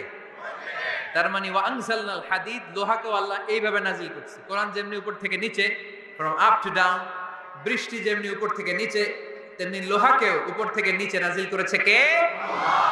কোরআনের এই আয়াত থেকে বোঝা যায় লোহা পৃথিবীর উপাদান নয়, লোহা নিশ্চয়ই বাইরে থেকে এসেছে। সায়েন্স বর্তমান সময়ে এটাই বলছে। চিল্লায় কোন সুবহানাল্লাহ। সায়েন্স বলছে লোহার একটা মলিকিউল তৈরি করতে যে টেম্পারেচার বা তাপ লাগে এটা পৃথিবীতে দূরের কথা, সূর্যের ভেতরেও নাই। 1,000,000,000 তাপমাত্রা ছাড়া লোহার কোনো অণু পৃথিবীতে তৈরি হওয়া সম্ভব না। চিল্লায় বলো ঠিক কিনা? এত বেশি তাপমাত্রা, সৌরজগতের সব গ্রহ নক্ষত্রের তাপমাত্রা একসাথে মিলালেও চলবে না। তার মানে কোরআন যা বলেছে আর সায়েন্স যা বলেছে মিল আছে না নাই? এরপরে কোরআন পাহাড়ের ব্যাপারে বলেছে ওয়াজআলনাল জিবালা আওতাদা, আমি পাহাড়গুলোরে পেরেকের মতো জমিনে ঢুকিয়ে দিয়েছি। সুবহানাল্লাহ। তাহলে পাহাড়কে আল্লাহ তাআলা পেরেকের সাথে তুলনা করলেন। কিসের সাথে? পেরেক চিনেন? সবাই চিনেন? মাতোয়াইলে আছে পেরেক? কি করে পেরেক দিয়ে? কাঠের ভিতরে ঢুকে না, দেয়ালে ঢুকে। তাহলে আল্লাহ পাহাড়গুলোর বললেন পেরেক। আচ্ছা, পেরেক যখন আমরা কাঠের ভিতরে ঢুকাই, পুরো পেরেকটা কাঠের ভিতরে ঢুকে যায়, উপরে শুধু কি থাকে? মাথাটা থাকে, ঠিক কিনা? তার মানে আমরা যে পাহাড় দেখতে পাচ্ছি এটা পাহাড়ের মাথা। পুরো পেরেক যেমনি কাঠের ভিতরে, পুরো পাহাড়টা আছে মাটির ভিতরে। চিল্লায় পড়ি আল্লাহু আকবার। জমিনে আমরা দৃশ্যমান এই পৃথিবীতে খালি চোখে যে পাহাড় দেখতে পাই এটা আসল পাহাড় না, এটা পাহাড়ের মাথা। যেমনি পেরেক যখন কাঠের ভিতরে ঢুকে দেই, পুরো পেরেকটা কাঠের ভিতরে ঢুকে যায় কি যায় না? পেরেক নিয়ে যখন আমি হাতুড়ি দিয়ে মারলাম, পুরো পেরেকটা কই যায়? কাঠের ভিতরে, তাই না? তার মানে খালি চোখে যে পাহাড় দেখি এটা পেরেকের মাথা যেমনি একটু দেখা যায়, এটা পাহাড়ের মাথা। আসল পাহাড় মাটির ভেতরে, উপরে যদ্দূর দেখা যায় তার কমসে কম 10 গুণ পাহাড় মাটির ভিতরে রেখে দিয়েছে কে? এজন্য আল্লাহ উপমাটা, মেটাফরিকটা এইভাবে দিলেন, ওয়াজআলনাল জিবালা আওতাদা, এই পাহাড়কে, মাউন্ট এভারেস্টকে, আলাস্কা পর্বতমালাকে, আল্পস পর্বতমালাকে, এই গারো পাহাড়কে, এই কেওক্রাডাঙ্গা তাজিংডং বিজয়কে আমি পাহাড়ের মতো জমিনের মধ্যে গেড়ে দিয়েছি। চিল্লায় পড়বো সুবহানাল্লাহ। আবার আল্লাহ বললেন ওয়ামিনাল জিবালি জুদাদুম বীদুন ওয়া হুমরুম মুখতালিফুন আলওয়ানুহা ওয়া গরাবিবু সুদ, পাহাড়ের মধ্যে কোন পাহাড় আমি বানিয়েছি ধবধবে শুভ্র সাদা, কোন পাহাড় আমি বানিয়েছি রক্তিম লাল, কোন পাহাড় আমি বানিয়েছি কুচকুচে কালো। 3 কালারের পাহাড়। কয় কালারের? মৌলিকভাবে ধবধবে শুভ্র সাদা পাহাড়, অথবা রক্তিম লাল পাহাড়, অথবা কুচকুচে কালো পাহাড়। আপনি পৃথিবীর পাহাড়গুলো নিয়ে যদি গবেষণা করেন, বিভিন্ন রঙের পাহাড় আপনি দেখবেন। আমি তো পৃথিবীর অনেক জায়গায় পাহাড় দেখেছি। মিশরে আমি তুর পাহাড়ের চূড়ায় উঠেছি। ওখানে যেখানে মুসা আলাইহিস সালামের কাছে আল্লাহ নূরের তাজাল্লি দিয়ে ফোকাস করেছেন, পাহাড়টার নাম তুর পাহাড়। 2 বার আমি উঠেছি এটার চূড়ায়। উঠতে আমার অনেক কষ্ট হয়েছে। ওখানে উঠে ফজরের সালাত পড়ে আমি খেয়াল করে দেখলাম তুর পাহাড়ের আশেপাশের পাহাড়গুলো কোনোটা খয়েরি, কোনোটা কালো, কোনোটা লাল, কোনোটা ধূসর। আল্লাহু আকবার। এক এক পাহাড়কে এক এক রং দিয়ে তৈরি করলো কে? পৃথিবীতে চায়না নামে একটা দেশ আছে না? চায়না একটা শহর আছে গানজু। কি নাম? আজকে যে গুগল করবা, the গানজু city located in China, চায়নাতে অবস্থিত গানজু শহরে একটা পাহাড় আছে। এই পাহাড়ের নাম রেইনবো মাউন্টেন। কি নাম? মানে রংধনুর পাহাড়। রংধনুর কয় রং? সবাই কন, আরো জোরে। 7 রং না? আমরা ছোটবেলায় মুখস্থ করতাম বেনিয়া সহকলা, বেনিয়া সহকলা। এই 7 রঙের পাহাড় ওখানে দেখা যায়। এক জায়গায় 7 রঙের পাহাড়। সুবহানাল্লাহ কইতে পারলেন না? মজা করে। বানালো কে? সুনানে তিরমিজি আর মুস্তাদরাকে হাকিম, মুসনাদে আহমদ ইবনে হাম্বলের হাদিস। আল্লাহ যখন পৃথিবী বানালেন, এই পৃথিবীটা ঘোরার পাশাপাশি কাঁপাকাঁপি শুরু করে দিল। এই পৃথিবীর কাঁপাকাঁপি বন্ধ করার জন্য রব্বুল আলামিন পৃথিবীর মধ্যে পাহাড় গেড়ে দিলেন। 7টা tectonic plate, 7 tectonic plates creates the mountain range on earth. 7টা টেকটনিক প্লেট আল্লাহ দিলেন। পৃথিবী সৃষ্টি করার পরে পৃথিবী কাঁপে। আল্লাহ পাথর দিয়ে পেরেক মারলেন, পৃথিবী আর কাঁপে না। সুবহানাল্লাহ। ফেরেশতারা দেখে তো অবাক। ফেরেশতারা বলে আল্লাহ পাহাড়ের এত শক্তি, পাহাড় গেড়ে দিলেন পৃথিবীতে আর পৃথিবী কাঁপে না। হাল মিন খালকিকা আশাদ্দু মিনাল জিবাল, আল্লাহ আপনার সৃষ্টির মধ্যে পাহাড়ের চেয়ে শক্তিশালী কি কিছু আছে? আল্লাহ বললেন নাম, আছে। আল হাদিদ, লোহা। লোহা পাহাড়ের চেয়ে শক্তিশালী, কারণ লোহা পাহাড়ে মারলে পাহাড় ভেঙে যায়, ঠিক কিনা? ফেরেশতারা আরো অবাক, লোহা এত শক্তিশালী, হাল মিন খালকিকা আশাদ্দু মিনাল হাদিদ। আল্লাহ, তাহলে লোহার চেয়ে শক্তিশালী মনে হয় কিছু নাই, আছে? আল্লাহ বললেন নাআম, আছে। আন্নার, আগুন, কারণ আগুনের মধ্যে লোহা ফেলে দিলে লোহা গলে যায়, ঠিক কিনা? ফেরেশতারা তো আরো অবাক। ফেরেশতারা বলে তাই নাকি, আগুন এত শক্তিশালী, তো হাল মিন খালকিকা আশাদ্দু মিনান নার, আল্লাহ আপনার সৃষ্টিতে আগুনের চেয়ে শক্তিশালী কিছু আছে? আল্লাহ বলে আছে। আলমা, পানি, কারণ আগুনের মধ্যে পানি ঢাললে আগুন পাওয়া যায়। ফেরেশতারা তো এবার আরো অবাক, পানি এত শক্তিশালী, ওই পানি ঘট ঘট ঘট ঘট করে আমরা খাই, এত শক্তিশালী আল্লাহ। হাল মিন খালকিকা আশাদ্দু মিনাল মা, আপনার সৃষ্টিকুলের মধ্যে পানির চাইতেও শক্তিশালী কি কিছু আছে? আল্লাহ বলে আছে। সেটা আবার কি? আল্লাহ বলে আর রিহ, বাতাস। বাতাস যখন সাগরের পানির মধ্যে উচ্ছ্বাস মারে তখন এটা জলোচ্ছ্বাস হয়ে যায়, ঠিক কিনা? বাতাসের ধাক্কায় পানি জলোচ্ছ্বাস হয়ে এক জায়গা থেকে আরেক জায়গায় যায়। আল্লাহ বললেন পানির চাইতেও শক্তিশালী সৃষ্টি আমার আছে, ওইটার নাম বাতাস। ফেরেশতারা অবাক হয়ে আবার জিজ্ঞেস করে, আল্লাহ আপনার সৃষ্টিকুলের মধ্যে বাতাসের চাইতেও শক্তিশালী কিছু আছে কিনা বলেন। আল্লাহ বললেন আছে। বাতাসের চাইতেও শক্তিশালী হলো আমার আশরাফুল মাখলুকাত মানুষ। মানুষ শক্তিশালী, ওই মানুষ যে মানুষ গোপনে দান করে। গোপনে আল্লাকা সিররুন ইনদাল্লাহ বাইনাকা আনতা ওয়া বাইনাল্লাহ, আল্লাকা সাদাকাতুন তাখফা লা ইয়ালামুহা ইল্লাল্লাহ, আল্লাকা সিররুন ইনদাল্লাহ বাইনাকা আনতা ওয়া বাইনাল্লাহ, আল্লাকা সাদাকাতুন তাখফা লা ইয়ালামুহা ইল্লাল্লাহ। পড়তে হবে আল্লাহু আকবার। গোপন দান যিনি করে তিনি সবচাইতে শক্তিশালী, ঠিক কিনা? এজন্য মাতুয়াইলের ভাইরা গোপন দান করতে রাজি আছেন নাকি? অমুক ভাই বিশিষ্ট সমাজ সেবক 2 লক্ষ টাকা, বলেন মারহাবা। এভাবে দান করবেন? মারহাবা করলেও আসি, না কইলেও আসি, ঠিক কিনা? মারহাবা যদি বলে দেন, সমস্যা নাই। মারহাবা না বললেও দিবেন। তাহলে খুশি কে? বেশি খুশি হয় যখন লুকায় লুকায় দেন, নাম না জানায় দেন। ওই দান আল্লাহ এমন ভাবে কবুল করে, ওই দানের কারণে 7 শ্রেণীর ব্যক্তিকে আল্লাহ আরশের নিচে ছায়া দিবে। যেদিন কোনো ছায়া পাওয়া যাবে না, ওই দিন ওই ব্যক্তিকে আল্লাহ টেনে আরশের ছায়ার নিচে বসিয়ে দিবে। আল্লাহর হাবিব বললেন, মুস্তাদরাকে হাকিমের হাদিস, সিনতান লা তুরাদ্দান, 2 দোয়া আল্লাহ কখনো ফিরিয়ে দেন না। কয় দোয়া? এক হচ্ছে ইনদান নিদা, আজানের পরে যে দোয়াটা করা হয়, আজান আর একামতের মাঝখানে দোয়া, আজানের সময় দোয়া, এই দোয়া আল্লাহ ফিরিয়ে দেয়, একটা গেল। 2 নাম্বার হচ্ছে তাহতাল মাতার, বৃষ্টির নিচে দাঁড়িয়ে দোয়া করলে ওই দোয়া কবুল করে কে?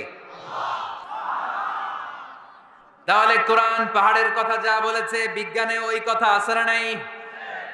এরপর কোরআন বলেছে আলাম তারা আন্নাল্লাহ ইউসজি সাহাবান সুম্মা ইউআল্লিফু বাইনাহু সুম্মা ইয়াজআলুহু রুকামান ফাতারাল ওয়াদকা ইয়াখরুজু মিন খিলালিহি, আল্লাহ সাগরের পানিগুলোরে তারায় মেঘ বানায়, আকাশে নেয়, বৃষ্টি নাজিল করে। এটাকে বলে সায়েন্স, এটার নাম দিয়েছে ওয়াটার সাইকেল বা হাইড্রোলজিক্যাল সাইকেল। এটাই আল্লাহ কোরআনে এইভাবে বলেছে, আলাম তারা আন্নাল্লাহ ইউসজি সাহাবা, তোমরা কি দেখো না সূর্যের তাপে বাষ্প হয়ে গ্যাস হয়ে পানিগুলো উপরে ওঠে। যারা বিমান দিয়ে ফ্লাই করেন তারা বিমানের জানলার পাশে সিট পেলে দেখেন নাই কিভাবে মেঘমালাগুলো বিমানের সাথে খেলা করে? এগুলো তৈরি করছে কে? তার মানে কোরআন যা বললো বিজ্ঞান তাই বলে। সানশাইন, সূর্যের প্রখর তাপে পানিগুলো বাষ্প হয়ে উপরে যায়, ঘনীভূত হয়, কন্ডেনসেশন, কন্ডেন্সড হয়, ঘনীভূত হয়, মেঘমালা হয়। ওই মেঘ থেকে ঝিরি ঝিরি ঝিরি ঝিরি বৃষ্টি নাজিল করে কে? আমাদের ফসল খেতে গরু যদি খাইতে আসে আমরা তারাই না? আল্লাহ কয়, তুই তোর ফসল ক্ষেত বাঁচানোর জন্য গরু তারাস, আমি তো আকাশে মেঘ তারাই। তোর এখান থেকে যে ফসল আসে, এখানে ফসল উৎপাদনের জন্য পরিশ্রম তুই একা করস নাই, আমারও পরিশ্রম আছে। তুই দুনিয়ার জমিনে ছাগল তাড়িয়ে দিস, মেঘ তাড়িয়ে দিস, আমি আল্লাহর আদেশে আকাশের মেঘগুলো আমি তাড়িয়ে তোর ক্ষেতের উপরে, ফসল ক্ষেতের উপরে নিয়ে বৃষ্টি নাজিল করে আমি সবুজ শ্যামল ফসল ক্ষেত দিয়েছি। তার মানে সায়েন্স যা বলেছে আর বিজ্ঞান যা বলেছে মিল আছে না নাই? আকাশে মেঘমালা দেখলে বিষ্ণু ইসা ইসলাম ভয় পেয়ে যেতেন। দোয়া পড়তেন, আল্লাহুম্মা সাইয়্যিবান নাফিআ, আল্লাহ উপকারী বৃষ্টি দেন।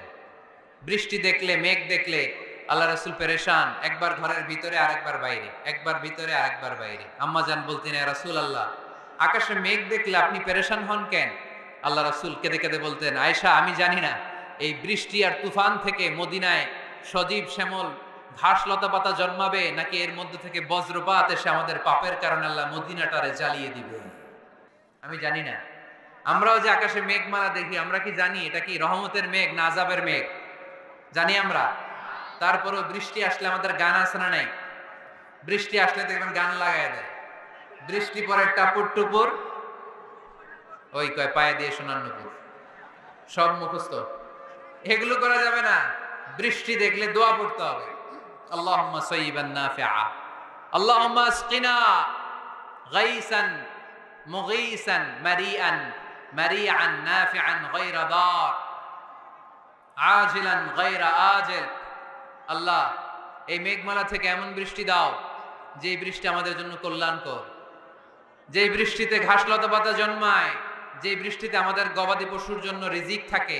কল্যাণকর বৃষ্টি দাও আল্লাহ, ক্ষতিকর বৃষ্টি দিও না, তাড়াতাড়ি দাও, দেরি করো না। চিল্লায় পড়েন আমিন। কি আবার ঠেলাঠেলি?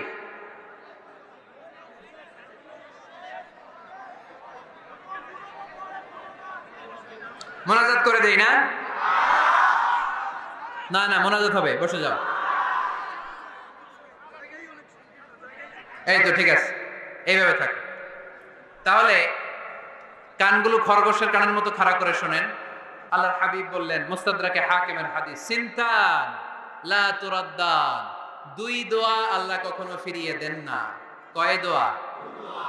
এক হচ্ছে ইনদান নিদা, আজানের পরে যে দোয়াটা করা হয়, আজান আর একামতের মাঝখানে দোয়া, আজানের সময় দোয়া, এই দোয়া আল্লাহ ফিরিয়ে দেয়, একটা গেল। দুই নাম্বার হচ্ছে তাহতাল মাতার, বৃষ্টির নিচে দাঁড়িয়ে দোয়া করলে ওই দোয়া কবুল করে কে? আল্লাহ। আর আমরা বৃষ্টির নিচে দাঁড়িয়ে আঁকা বাঁকা মেঠো পথে কোন রূপসী হেঁটে যায়, আছে না নাই?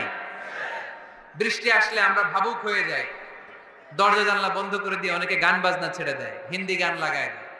এই 16ই ডিসেম্বরেও দেখলাম কিছু কপাল পোড়া বাংলা দেশাত্মবোধক গানের পরে হিন্দি গান লাগাই দিচ্ছে। কত বড় ডাকায়, কোথায় কি করতে হবে ওইটাও জানে। সেজন্য বৃষ্টি নাজিল হলে আমরা যেন আল্লাহর কাছে দোয়া করি। বৃষ্টির সময় দোয়া করলে ওই দোয়াটা কবুল করে কে? তাহলে ফিজিক্সের এই পোরশনে আমরা লোহা নিয়ে কথা বললাম, বায়োলজিক্যাল অ্যাসপেক্ট অফ মাউন্টেইনস, পাহাড় নিয়ে কথা বললাম পানি নিয়ে। এবার আমরা জুলজি নিয়ে কিছু কথা বলে মুনাজাতের দিকে যাব ইনশাআল্লাহ। প্রাণীবিদ্যা, জুলজি মানে কি? প্রাণীর কথা তো আর কোরআনে নাই। প্রাণীর নামে আল্লাহ কোরআন একটা সূরাই দিয়ে দিয়েছে, সূরাতুল আনআম। আবার 5টা প্রাণীর নামে আলাদা আলাদা সূরা আছে না নাই? সূরাতুল বাকারা, বাকারা মানে সূরাতুল ফিল, ফিল মানে সূরাতুন নামাল, নামাল মানে পিঁপড়া। সূরাতুন নাহাল, নাহাল মানে মৌমাছি। সূরাতুল আনকাবুত, আনকাবুত মানে মাকড়সা। 5টা প্রাণীর নামে কোরআনে সূরা দিয়েছে কে? আবার আল্লাহ বললেন, ওয়া ইন্না লাকুম ফিল আনআমি লা'iবরাতান নুসকিকুম মিম্মা ফি বুতুনিহি মিন বাইনি ফারসিন ওয়া দামিন লাবানান খালিসান সাইগান লিশ-শারিবিন। প্রাণীর পেটের ভেতর থেকে আমি তোমাদের জন্য একটা লিকুইড পদার্থ বের করি, মিন বাইনি ফারসিন ওয়া দামিন লাবানা। এই লিকুইড পানিটা গোবর আর রক্তের মাঝখান দিয়ে আমি বের করি, কিন্তু এই পানিটার মধ্যে গোবরও মিশে না, রক্ত মিশে না। সুবহানাল্লাহ। লাবানান খালিসান, এটার নাম ফ্রেশ মিল্ক, এটার নাম সাইগান লিশ-শারিবিন, খেতে খুব সুস্বাদু। সুবহানাল্লাহ পড়ে। মা তো এলে গরু গাভী পালেন নাকি আপনারা? কারা কারা পালেন দেখি? ছাগল পালেন কারা কারা? মা বা'আসাল্লাহু নাবিয়্যান ইল্লা রাআল গানাম। এই দুনিয়ায় এমন কোন নবী নাই যে নবী ছাগল চড়ায় নাই। ছাগল চড়ানো নবীর সুন্নাত। সুবহানাল্লাহ কইলেন না? তাহলে মেকানিজমটা দেখেন, what a brilliant mechanism of discharge in milk from animals body. আল্লাহ বললেন মিন বাইনি ফারসি ওয়া দামিল লাবানা। ফারস মানে গোবর, ফারস মানে দাম মানে রক্ত, দাম মানে, তাহলে গরুর পেটের এক লাইনে থাকে গোবর, এক লাইনে, আরেক লাইনে রক্ত। গোবরও নাপাক, রক্ত, গোবর খাওয়াও হারাম, রক্ত খাওয়াও। দুই হারামের মাঝখান থেকে, দুই পচা জিনিসের মাঝখান থেকে, দুই বিদঘুটে জিনিসের মাঝখান থেকে দুধ আমাদের জন্য বের করে দেয় কে? আল্লাহ। মেকানিজমটা দেখছেন? মিন বাইনি ফারসি ওয়া দামিল লাবানা, একদিকে গোবর একদিকে রক্ত, মাঝখান দিয়ে স্বচ্ছ দুধ। সুবহানাল্লাহ পড়ে। এই দুধ এমন একটা খাবার, এটা খেয়ে হজম করতে পারলে আজীবন বেঁচে যাবে। নিউট্রিশনের যে ইনগ্রেডিয়েন্টস আছে 6টা, পুষ্টি উপাদান 6টাই আছে দুধে। এজন্য আল্লাহ রাসূল সাল্লাল্লাহু আলাইহি ওয়াসাল্লাম দুধ বড্ড পছন্দ করতেন, আর বলতেন আলাইকুম বিআলবানিল বাকার, তোমরা গরুর দুধ খেও, ফা ইন্নাহা তুরাম্মু মিনাল আশজার, কেননা গরুর দুধ এটা ঘাস লতা পাতার নির্যাস। গরু কি খায়? ফাস্ট ফুড খায় না?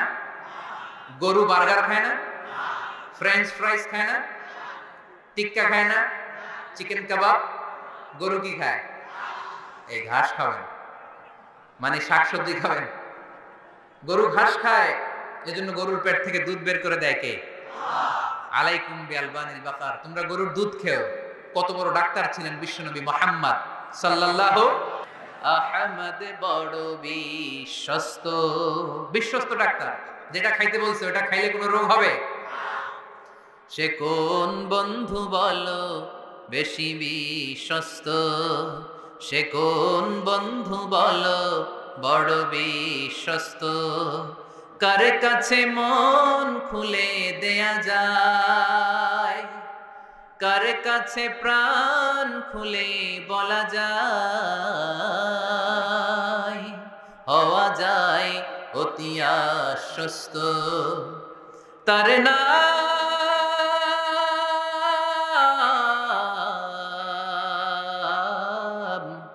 আহমদ, বড় বিশ্বস্ত। সুবহানাল্লাহ পড়েন। এমন বিশ্বস্ত নবী, যেটা খাইতে বলছে ওইটা খাইলে ডাইরেক্ট অ্যাকশন। কালিজিরা খেতে বলতেন, মধু খেতে বলতেন, লাউ খেতেন। লাউ খেলে পেট যত ঠান্ডা থাকে, পৃথিবীর কোনো খাবার এত ঠান্ডা হয় না পেট, ঠিক কি না? এজন্য বিশ্বনবী বলতেন আলাইকুম বিআলবানিল বাকার, গরুর দুধ খাবা, ফা ইন্নাহা তুরাম্মু মিনাল আশজার, কেননা ঘাস পাতা খেয়ে গরুর ভেতরে আল্লাহ ঘাস পাতার মাধ্যমে দুধ বানায়। আবার বিশ্বনবী বললেন মেরাজের রাতে জিব্রাইল 3টা মগ এনে আমার হাতে দিয়েছিল। এক মগের মধ্যে ছিল পানি, আরেক মগের মধ্যে ছিল মদ, আরেকটা মগের মধ্যে ছিল দুধ। 3টা দিয়ে আমার টেস্টিং শুরু করে দিছে, টেস্টিং করতেছে। বিশ্বনবী ধরেন তো কোনটা ধরবেন? বিশ্বনবী দুধেরটা ধরলেন। কোন? সুবহানাল্লাহ। সাইয়েদনা জিব্রাইল বললেন আখাসতাল ফিতরা, নবী আপনি যেমন ধরছেন তেমন, আপনি যেমন, আপনার স্বভাব যেমন, নিয়েছেনও তেমন। এজন্য দুধ খাবেন, বাচ্চাদেরকে দুধ খাওয়াবেন। অনেক মায়েরা বাচ্চাদেরকে বুকের দুধ খাওয়াতে চায় না, ডানু খাওয়ায়, ল্যাকটোজেন খাওয়ায়, সিরালাক খাওয়ায় না। আমার মায়েরা, আমার সম্মানিত বোনেরা, বাচ্চাদেরকে দুধ খাওয়াবেন। ওয়াল ওয়ালিদাতু ইরদি'না আওলাদাহুন্না হাওলাইন, 2 বছর খাওয়াবেন, কামিলাইন, পরিপূর্ণ। লিমান আরাদা আইয়ুতিম্মার রাদাআ, কারণ মায়ের বুকের দুধের প্রথম যে দিক থেকে যে দুধটা বের হয় এটাকে বলে শাল দুধ। এই শাল দুধের মধ্যে অনেক ন্যাচারাল ভ্যাকসিন আছে। ডাক্তাররা বলেছে বাচ্চাদের ব্রেইন, হাড্ডি শক্ত হওয়া, মেমোরি শার্প হওয়া, উদ্যম আর উজ্জীবিত হওয়ার জন্য, সজীব আচরণের হওয়ার জন্য মায়ের বুকের দুধটা খুবই জরুরি। এটা অবশ্যই খাওয়াবে। আর এই মায়ের বুকের দুধের ভিতরে আল্লাহ বাচ্চার জন্য প্রথম টিকাটা ফ্রি দিয়ে দিছে। বাচ্চার জন্য কিছু টিকা দেওয়া লাগে না, যক্ষা, এটা সেটা, প্রথম টিকাটা ফ্রি। প্রথম টিকাটা আল্লাহ দিয়েছে মায়ের বুকের দুধের ভিতরে। এজন্য নিজেরাও দুধ খাবো, বাচ্চাদেরকেও মায়ের বুকের দুধ খাওয়াইতে হবে, ঠিক কিনা? গরুর দুধের ভিতরে অনেক পুষ্টি আছে, হজম করতে পারলে অনেক পুষ্টি। আমরা যেন বেশি বেশি দুধ পান করি, আল্লাহ তুমি তৌফিক দান করো। তাহলে দুধের এই কথা কোরআনে যা আছে, সায়েন্স তাই বলছে। কোরআন বলছে ১,৫০০ বছর আগে, সায়েন্স এখন খালি ঘোষণা দিতেছে বাচ্চাদের দুধ খাওয়ান, গরুর দুধ খান, এটাতে উপকার আছে। তার মানে এই প্রাণীকুলের ব্যাপারে প্রাণীবিদ্যার যে তথ্য, কোরআন আর বিজ্ঞান মিল আছে না নাই? এরপরে কোরআন বলেছে মধু খাও। وَأَوْحَى رَبُّكَ إِلَى النَّحْلِ أَنِ اتَّخِذِي مِنَ الْجِبَالِ بُيُوتًا وَمِنَ الشَّجَرِ وَمِمَّا يَعْرِشُونَ ثُمَّ كُلِي مِنْ كُلِّ الثَّمَرَاتِ فَاسْلُكِي سُبُلَ رَبِّكِ ذُلُلًا يَخْرُجُ مِنْ بُطُونِهَا شَرَابٌ مُخْتَلِفٌ أَلْوَانُهُ فِيهِ شِفَاءٌ لِلنَّاسِ إِنَّ فِي ذَلِكَ لَآيَةً لِقَوْمٍ يَتَفَكَّرُونَ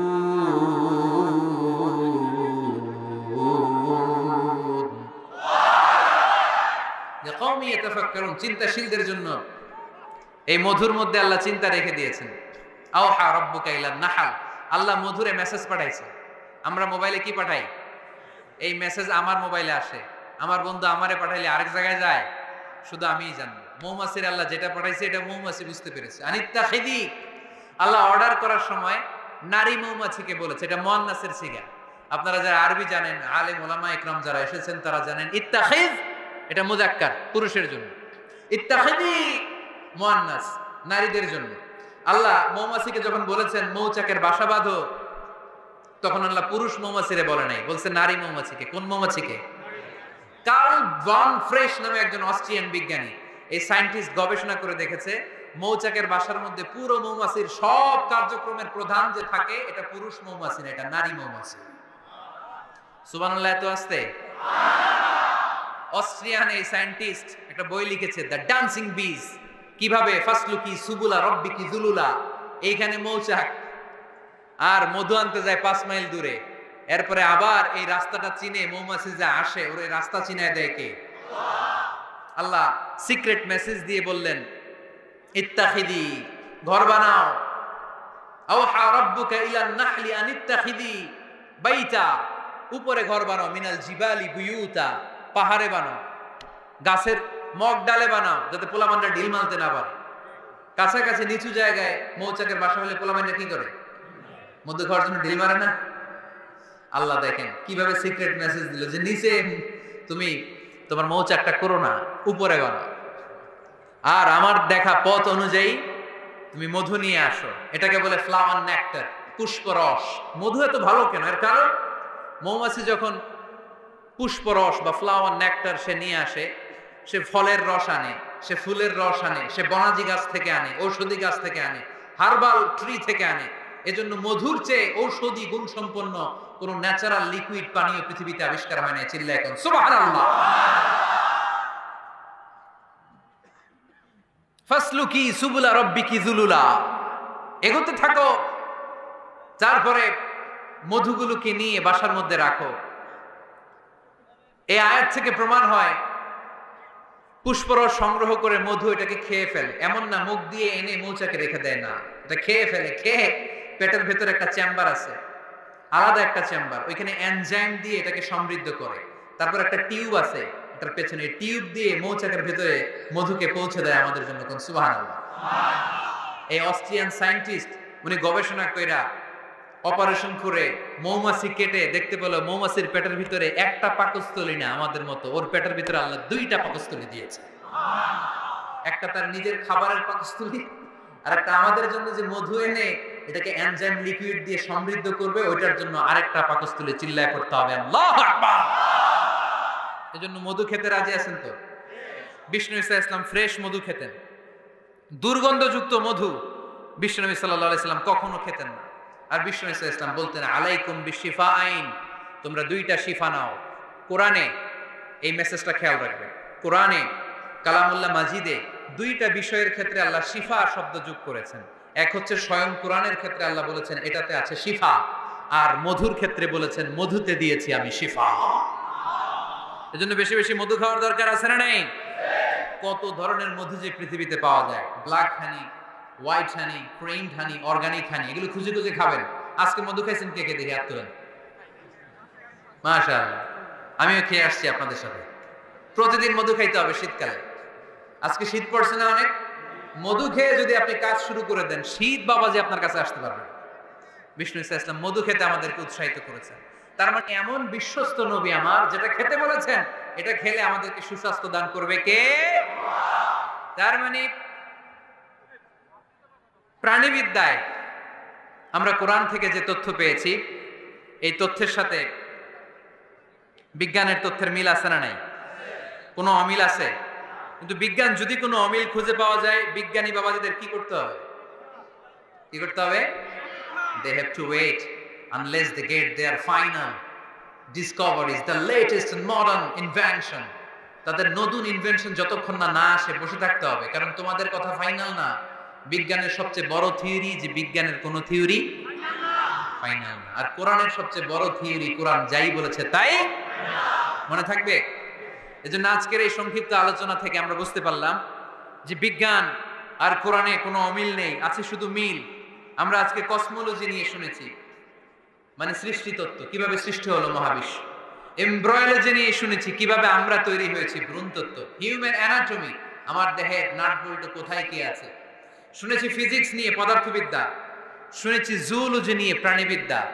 এই 5টা পয়েন্টে সংক্ষিপ্ত পরিসরে যা আপনাদেরকে শোনালাম, আরো অনেক আছে, scientific indications, natural phenomena and cosmic symbols. এই 5টাতে আজকে আমরা সায়েন্সের আলোকে প্রমাণ করে দেখাতে পেরেছি যে কোরআনে আর বিজ্ঞানে কোনো অমিল নেই, আছে শুধু সাদৃশ্য। চিল্লায় বলো ঠিক কি না? এজন্য কোনো কিছু যদি বিজ্ঞানী ভাইয়েরা অমিল পান, ওয়েট, বসেন, রিল্যাক্স, চা খান, ঠান্ডা মাথায় চিন্তা করেন, আরো গবেষণা করেন, যে এটা অমিল পাইছেন, গবেষণা বেশি বেশি করলে ওইটাও মিল পেয়ে যাবে, ঠিক কিনা? এজন্য বিজ্ঞানের আবিষ্কার যত বাড়বে, কোরআন বোঝা তত সহজ হবে, ততই সহজ হবে। বিজ্ঞান যত আগাবে, ততই কোরআনের দিকে সেজদায় লুটিয়ে পড়বে। চিল্লায় বলে ঠিক কিনা? আর কোরআন এটা বিজ্ঞানের বই না, এটা কিসের কিতাব? সবাই বলেন। এখান থেকে সমাধান নেওয়ার দরকার আছে না নাই? জীবন সমস্যায় আমরা কোরআন থেকে সমাধান নিব, কারণ কোরআন আমাদেরকে সঠিক জীবন দর্শন শিক্ষা দেয়। আল্লাহ আমাদের সবাইকে কথাগুলো বোঝার ও আমল করার তৌফিক দান করুক। আমরা পড়ি আমিন।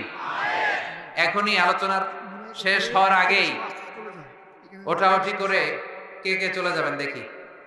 বিশৃঙ্খলা করবেন কারা কারা? মাশাআল্লাহ, বসেন বসেন। অনেক বোনেরা আসছে না, চাচা তো 10:30 পর্যন্ত বলছেন। আচ্ছা আচ্ছা আচ্ছা ঠিক আছে, আচ্ছা ঠিক আছে। মা বোনদের জন্য আমার মেসেজ নাম্বার 1, আদ-দুনিয়া কুল্লুহা মাতা ওয়া খায়রু মাতা'আদ দুনিয়া আল মারআতুস সালিহা। এই পৃথিবীতে আমরা যা দেখি সব সম্পদ, আর এই সম্পদের মধ্যে সবচেয়ে দামি সম্পদ হচ্ছে নেককার নারী।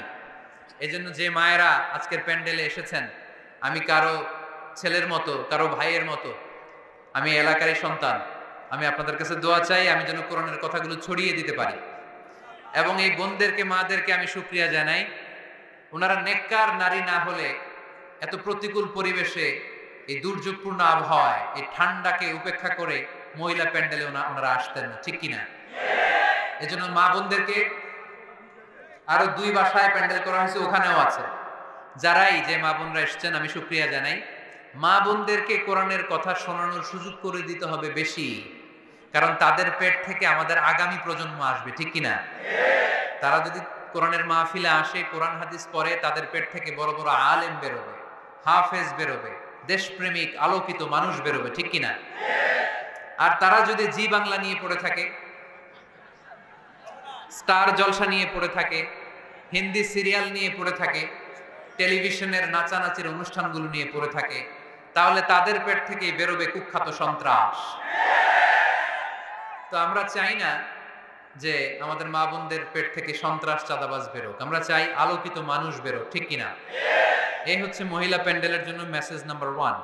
মেসেজ নাম্বার 2, বিষ্ণু ইসলাম বলেছেন, আল মারআতু ইযা সাল্লাত খামসাহা ওয়া সামাত শাহরাহা ওয়া আতাআত বা'লাহা ওয়া হাফিজাত ফুরুজাহা ফালতাদখুল মিন আইয়ি আবওয়াবিল জান্নাতি শাআত।